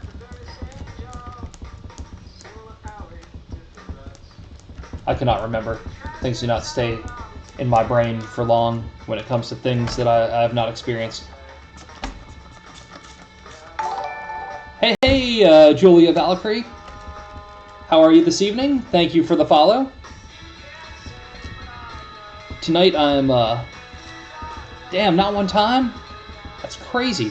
Tonight I'm sculpting on a taxidermy form that, and I'm making one of the creatures that lives in my fantasy world of Revelo. The concept sketch is in the right-hand side, and I'm just starting to build out the foundation of this. I put the eyes in that I made by cutting away at some of the taxidermy form to fit them in. And we're just kind of starting to block out the base shapes. We probably won't get super far with this one tonight. That's okay. Trying to picture exactly where I want the ears and bring in shapes down. I think I'll go ahead and start building up some of the shapes of the forehead. When you spray the styrofoam with water to try to smooth out the Magic Sculpt, once it still has that water on it, it makes it hard for the Magic Sculpt to really grip down on it, so a lot of times I'll wipe it down with some water to start working it off just a little bit.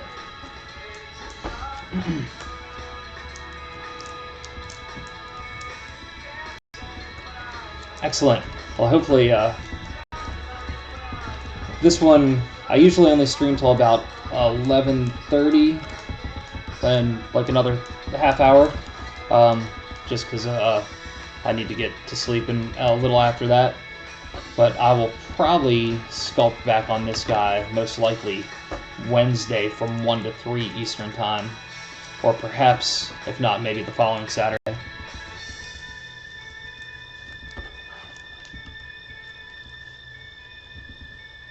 Do you do any sculpting? Trying to figure out exactly how I want this head shape to go. I think I definitely need to wait to do the ears and cut those out of some board to get my basic shape down and give it something for the Magic Sculpt to grip onto instead of just kind of building up the Magic Sculpt.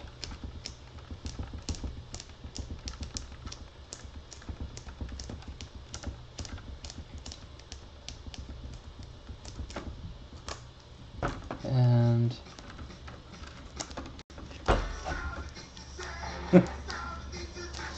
nice, Gary.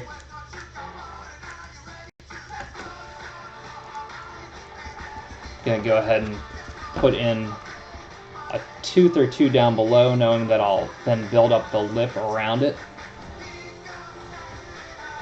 No, the base I ordered from a taxidermy shop. This is a, if you look on the sides, there's like little initials and numbers. So the GF would mean gray fox, and 2021 is something. I ordered this from a taxidermy place called Mackenzie Taxidermy.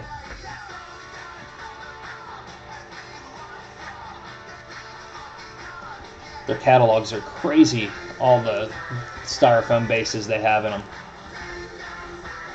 So I think before I put the tooth in, I need to at least get a little layer of texture in there.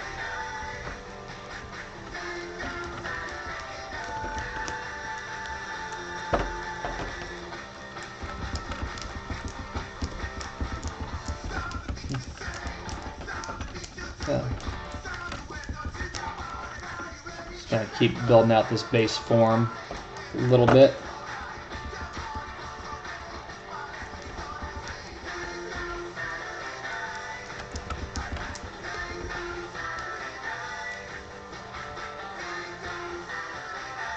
Gonna add a little bit of a Adam's apple underneath.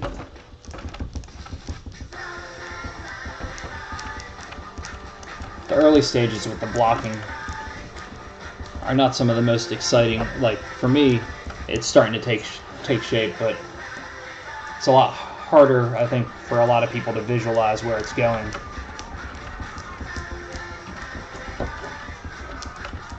But I also like to see it completely transform from being like a fox shape to something totally different. Alright, I've used up that batch of Magic Sculpt. I'm going to spray this down so I can smooth everything into place, and then we'll mix up some more Magic Sculpt. Spray, spray, spray, spray. And I'll probably go ahead and put a little bit of texture in the eye, in the eye socket area where I added some Magic Sculpt, just in case there's certain areas that show through underneath the next layer or two of Magic Sculpt. Don't want any of that to just feel unfinished. And this water really allows it to blend in together.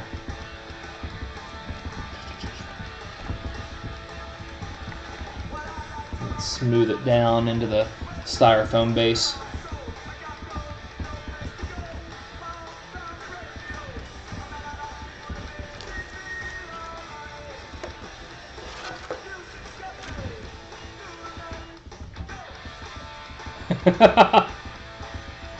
Anime Whippet. Is it the big eyes?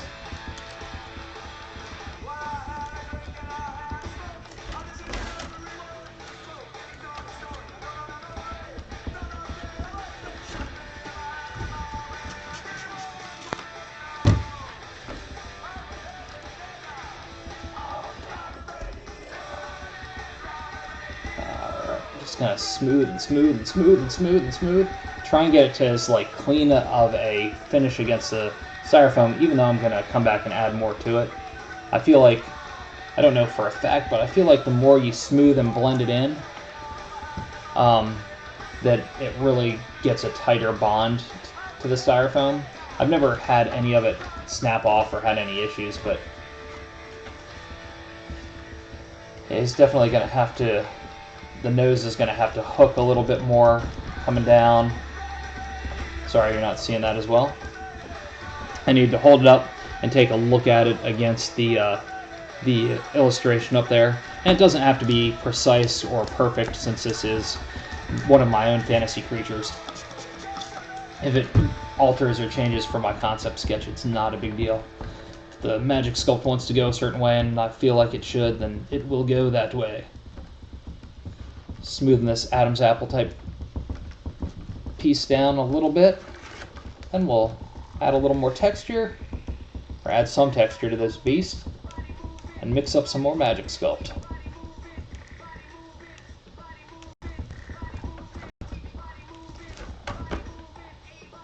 Alright, now that we've got that started, the foundation, I'm going to spray around the eye again. I'm going to pull this tool in, which is just a really flat piece with a slight angle to it.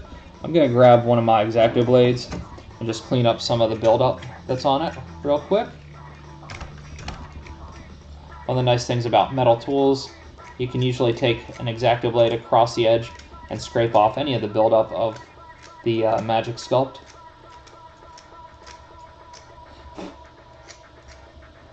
Does a pretty good job.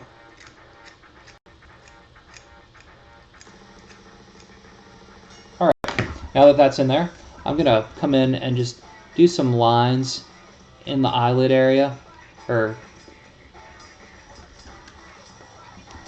just get some details in there before it starts to set up.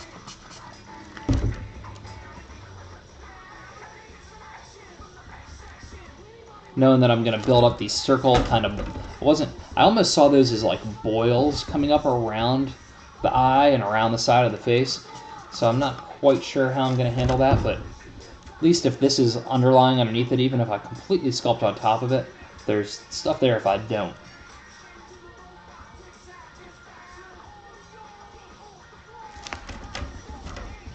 So Eric, you still hanging out with us?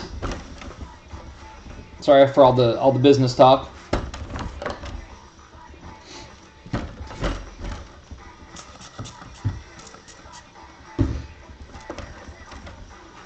Gotta twist this guy on his side so I can get some grooves in. And by grooves, I mean grooves in the Magic Sculpt, not me dancing around.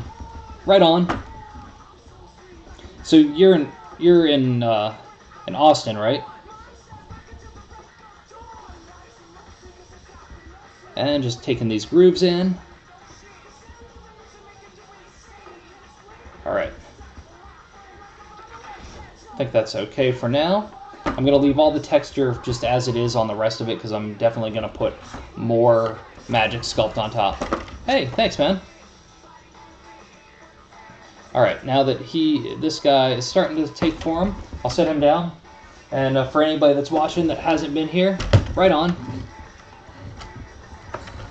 I would imagine that Eric has seen me dance at some point in his career. For the Magic Sculpt, I'm just going to reach into one of my two 10-pound buckets and get some of the darker gray, which is the hardening agent. I'm going to get a small ball size because I'm not going to be doing a whole lot more sculpting this evening. But I do have some big areas that I can kind of put a lot of... That is not how each episode ends. That is not how each episode ends. Maybe one day that will be how each episode starts, because I've got a little more pep and energy at the beginning of each episode than by the end. I took the size down just a little bit, just because I'm not going to have a whole lot. It does not now. You cannot dictate my show. All right, so I'm going to grab some of the resin, which is the lighter gray of the two. You want to try and get equal parts, part A and B, and we're going to mix the two together. If you put more hardening agent in, it'll cure faster. If you put less, it'll cure slower. Sorry for the sticky sound of the Magic Sculpt snapping against my nitrile gloves. Roll that one out into a coil. Hey Noble, how are you? Gonna roll this one out into a coil as well. Is your evening treating you well? When you get the two coils pulled out, the lighter and the darker of the two, I like to twist them together like a cruller donut. And then from there, just smash them together a whole bunch. You want to get it so the two colors blend harmoniously. You don't want to see any marbleization of the colors. You want it to be one solid gray color. So do you see the picture in the right-hand side? That is a creature from my fantasy world of Revelo. I haven't decided the name of the creature or much about it yet. I tend to come up with the stories of them after I sculpt them. So this is what I've started on this guy. Also earlier tonight, I'm working on some sort of like strange dagger, bone dagger, and also another like wall-mounted smaller piece. But I'm just getting the foundation on this guy tonight, and then this one will probably take 2 or 3 sculpting sessions, just based on some of the textures and the details that are in there, and having to let stuff set up so that they can cure before going in and adding more details. So this is some sort of like bipedal goblin-like creature. Has they have a society amongst themselves. He wears clothing. He's not just an animal type animal beast creature.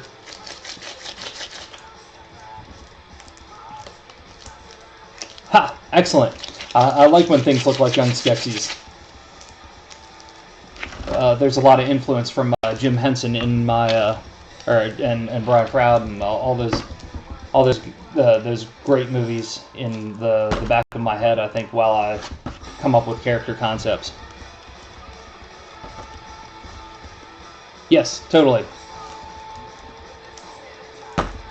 So for this, like the next part, I'm gonna start just building out some of the anatomy of it before adding a lot of texture to it. So I'm gonna put a base foundation under the rest of the snout. Then we'll bring up like the parts of the neck, and then just keep going and see where it takes us. So I'm gonna try and, knowing that I'm gonna try and work on both sides of the face at the same time, I'm gonna take a piece, pinch it in half, and then I'm gonna coil it out just a little bit and roll this into here.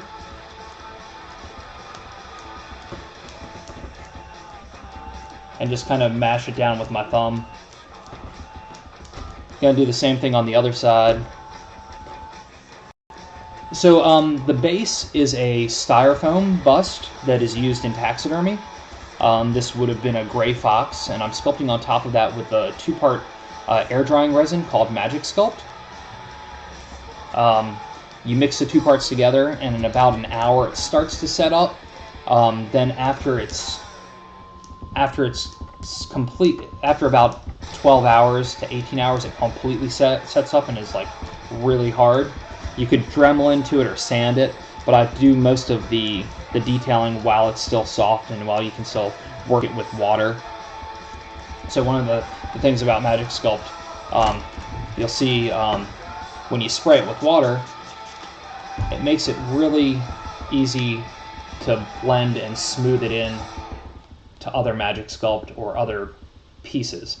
So you get a nice clean blend, and it starts to look seamless, like it's all part of the same sculpting session. Even if it's had time to set up and dry, you can really blend it all in together, and it cures a really nice tight bond to it. Thanks. Yeah, so I started using Magic Sculpt. I was customizing toys a number of years back, and I was using Super Sculpey, and I was baking it in the oven, and I was doing it on top of like these Kid Robot plastic toys, and they would go in the oven and they'd get really soft. And I was talking with this one toy designer, and he mentioned using Magic Sculpt because of the air drying factor. And so I started using it, And when I started using it, the only place I could find to order it at the time was a taxidermy shop. The taxidermy shop sent me catalogs. I started ordering their eyes, and then I decided to start ordering their styrofoam bases to start sculpting my creatures even bigger. Now I've gone on to start making my own eyes, just because I can make them however I want, a little more unique. They're also a lot cheaper to make this way. But I still order the styrofoam bases. I just tend to alter them quite a bit so they don't look recognizable in any way. Alright, now I want to add more to the snout. Definitely bring it down a bit.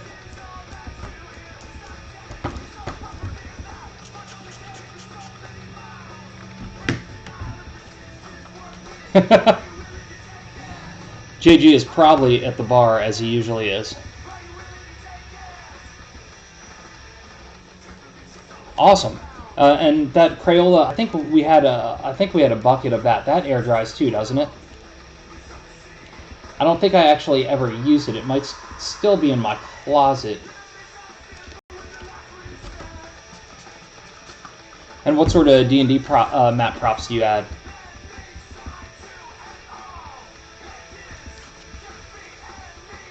Okay, Alright, that's starting to get a good shape and good personality to it already.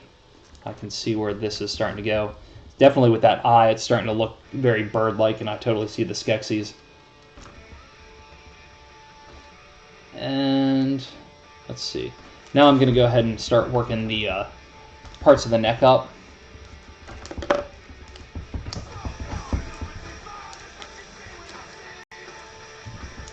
Huh. Gotcha. Yeah, I haven't used that enough. This stuff definitely wouldn't crack. I mean, if you dropped it from a high height, it could crack.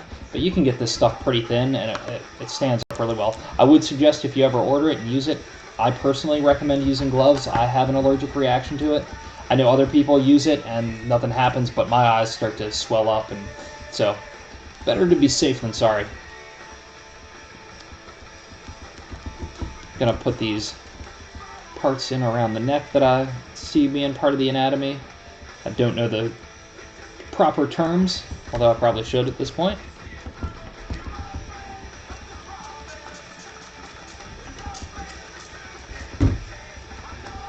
I'm just gonna smooth this in to the styrofoam base.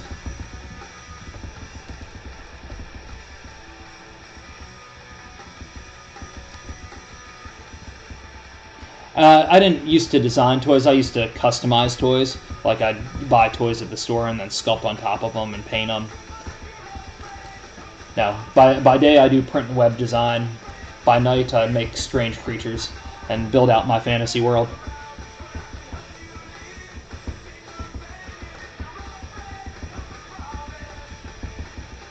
It was a toy designer, though, that turned me on to Magic Sculpt, Sket1.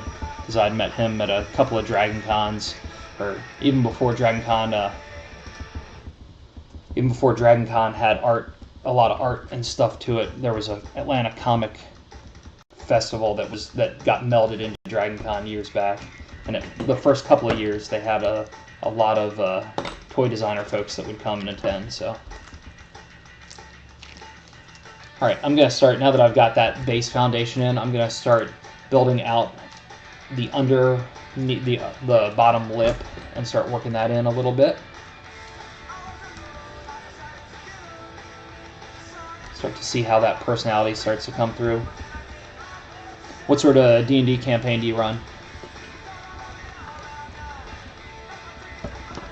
So I've got to grab this guy by the back of the head to be able to mash my fingers down on this.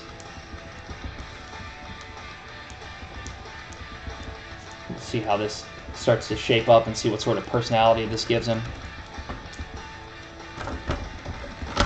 Because the smirk and the look of the face definitely helps determine what sort of personality this thing's going to have.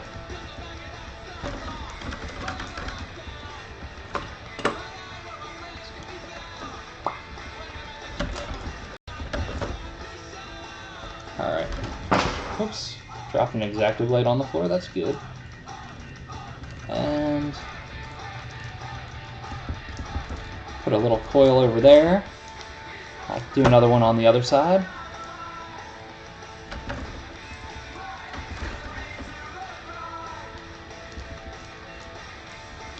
And the magic sculpt, if you decide to use it on some of your D&D props, you can get smaller quantities than what I get. I get the 10-gallon bucket or 10-pound buckets, but you can get like pint-sized ones, and I think there's even a smaller sample one.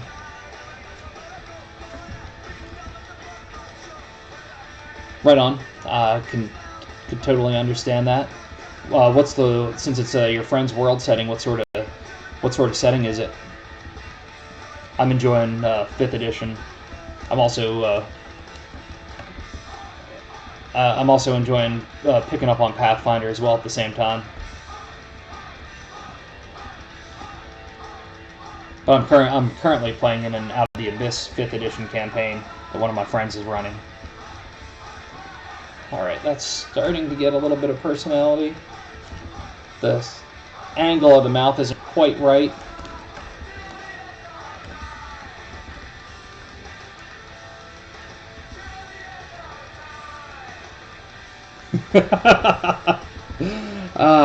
That Wilson, of course he is.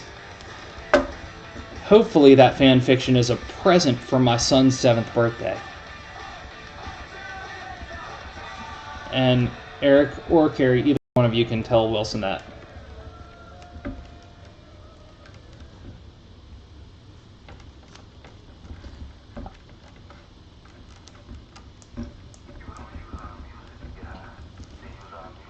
Just gonna push this down just a little bit to see how that's gonna look a little bit more.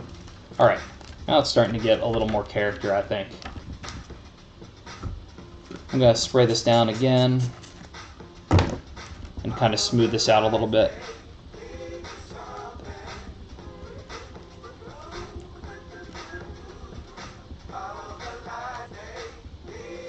I did speak with Mr. JG this morning, and he had a late night of drinking a lot of white wine, and so he said he was pretty hungover. He may be trying to recuperate this evening, or he may be with somebody drinking white wine again. Who knows? I'm going to try and look at it from this direction and turn it around. I'm going to add a little more on this side.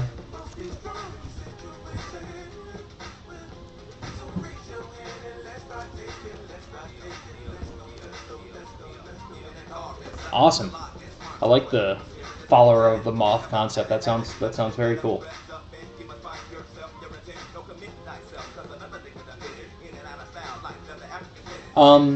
Usually I will order a bunch of different heads, like if it's for me, if it's not for somebody in particular, like where I'm doing a commission piece, I will order a bunch of different taxidermy heads. I'll just go through and pick them out. I tend to order like 5 or 6 at once. Speaking of, stand by for just a minute. Like every now and again I get stupid and order like a giant bear head. What am I going to do with this? I don't know. Or like this giant strange head that's some sort of deer-like creature out of Africa that our daughter has scribbled all over. So I order a bunch of pieces at once, and then I sit them with me and I doodle and draw some concepts and figure out what I think is going to work. And also right now while I'm doing that, your first session was yesterday. Can't remember all the things. Excellent, very cool. But I'll do a couple of sketches, and then also, since I'm kind of building out my world, I'm going through the different areas of the continent that need more creatures for them. So I try and Nessie would be a very good piece to do.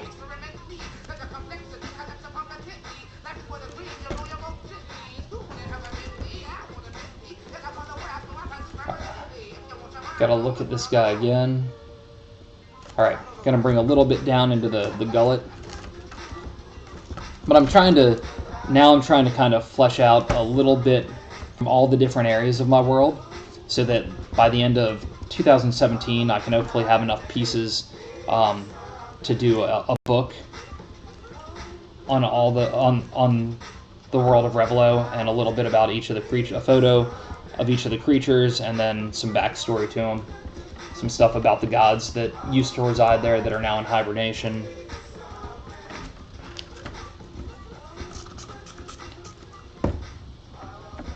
So I've got some different areas that definitely need more attention than others based on sculptures I've done over the couple of years I've been doing it.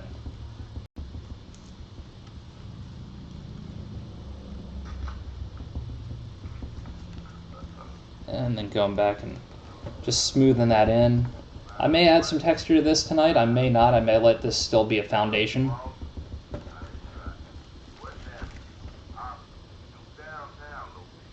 I definitely think that needs, that Adam's apple's a little bit low, but that's okay. Alright. Let's build up some stuff on the back. So I'm going to use up what's left of this magic sculpt, and then I will call it a night tonight. So if you have questions about what I'm doing, please hit me up. I'm happy to answer any questions about the material, how I'm doing stuff. So with this, I'm just going to try and push some of this magic sculpt down into the back of the head, start to lay just a foundation to have this shape built out different from what this styrofoam base is.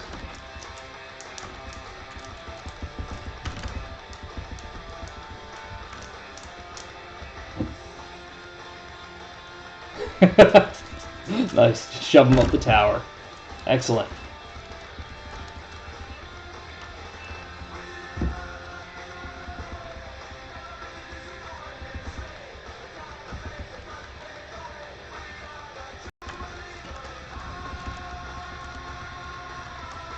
I think this guy's going to have some strange kind of ridge along the top, almost mohawk-like, but more textural than fur. But alas, that will be for another day. Need to figure out what the other textures are going to be on these creatures. And probably on the next session, I'll probably go ahead and have this mounted on a pedestal, so that I'm not having to touch so that if I need to, it's hooked up to something and I'm not fumbling it around a whole lot. I just knew the other two pieces I was sculpting on tonight were going to be this bird's eye view, and I didn't want to have to adjust the camera tonight with my gloves going. But you can already tell the weight of the piece is leaning down because of the clay, the magic sculpt on the head. Alright, I'm going to go ahead and build out a little bit of these cheeks down here. And I'll put those boils on top of it on the next go.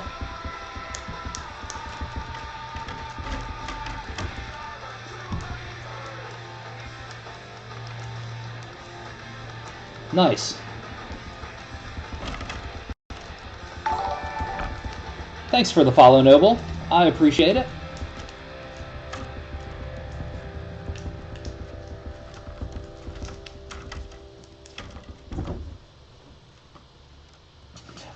The water and the gloves really smooth everything down a lot.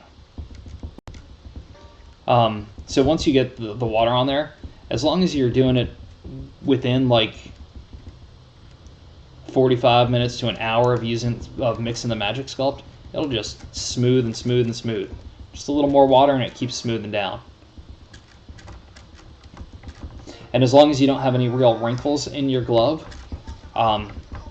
because you don't have your fingerprints, because I'm wearing the glove, it'll just keep smoothing down.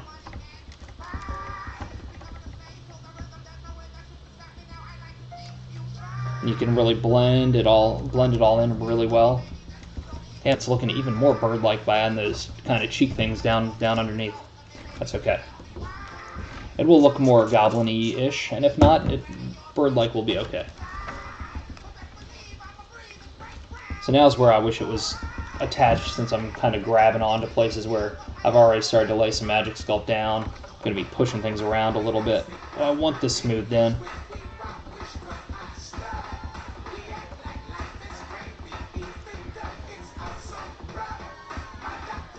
Yes, absolutely. So, and what with this, like almost all the big ones that I do are all like one-of-a-kind pieces. So, like what I'll do with this is I'll put some painter's tape over the eyes, and then I'll spray paint it, usually with a black or a really dark color to give it a primer base, so that all like the little nooks and crannies that I'll get good details and stuff in, I can dry brush on top of it, and it still has those shadows that are put in. So I'll do that, and then then from there I'll paint on top of it, and I use Bone Reaper Miniatures Bones paints for almost all my stuff now.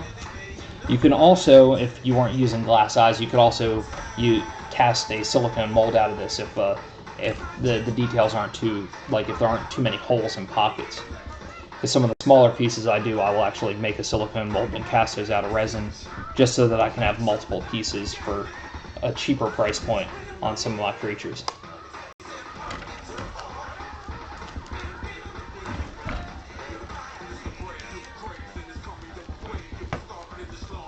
And then once I paint them with the like Reaper paints, I then go back on top of it and do some dull coat spray and get it all finished up so that the paint's not going to wear off.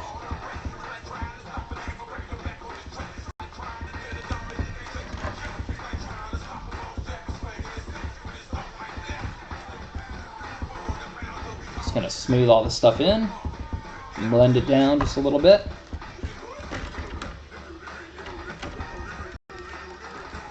About my world, so there's a lot going on in my world. Revelo is a continent that humanoids just started learning about, and in it it's all pretty much strange creatures. I have a map on my website on brianpullen.com that has the different areas and almost all the creatures that I've sculpted. There's still some that still need stories, but most of the bigger pieces are on there, and each of the creatures has a little story to them. The first race of creatures that came into, that people realized, or that are written about after the gods went into hibernation, were called Reapers. And the Reapers, as they spread out across the continent, all kind of evolved in different ways. So there's a lot of that's the main race, but they've all kind of varied in a lot of different ways to adapt to, whether it's to the icy divide, or to the fiery pits, or to the swamp area. So all the different climates and terrains, they've all evolved, and they look different, and they have different characteristics and traits. There's evil creatures, there's docile creatures, there's ones that are that have multiple brains in each one with multiple heads. It's continuing to just build out as I go. And originally I created it for my son, who's about to turn 7. Revelo is his middle name backwards. It's Oliver backwards. And it was originally about a world that you could get to by traveling through like this kind of portal through a device called an augmentable destabilizer, that in the reflection you could find a portal to that world. That's kind of evolved a little bit, and I haven't really built that out much more. And now it's really more of a continent that has a bunch of crazy creatures. And they have all the creatures have their own societies and interact with one another and that sort of thing. And now that I'm slowly starting to introduce like humans and dwarves and elves so that it can eventually be a campaign setting, there's only one town on the continent. It's kind of like almost like a frontier town in a way, called Merc's Hollow. But most of that's just up in my head and hasn't really been planned out much at all. Alright. I think that's about as far as I'm going to get on this. Thank you very much. Thank you. If you get a chance, you should totally go to brianpullen.com and just go to creatures and take a flip through and look at some of the setting, or even the map that's on there as well. Get a better idea for at least visually how some of the creatures look together. So I think this is as far as I'm going to get on this guy. I will either continue sculpting on him probably Wednesday or Saturday, depending on. I need to rethink my schedule a little bit. Wednesday I'm on from 1 to 3 p.m. Eastern Standard Time. Saturday I will be on again from 9:30 to 11:30, most likely. So let's see. I worked on this guy tonight. I'm going to go ahead and pull up the other pieces that I worked on, just so anybody that tuned in after they were started can see.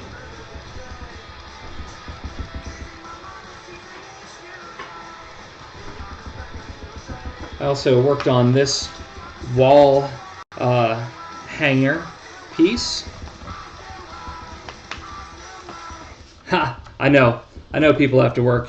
That's but it gives me a break in the middle of my week for a couple hours, in the middle of my work week, and it's weird. I have different people show up, like people from countries where it's not 1 o'clock in the afternoon.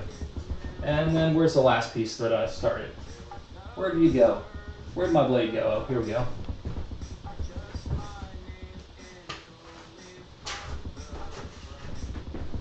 And then the other piece that I continued to work on is this blade dagger thing that I'm working on. Just some strange weapon from my setting.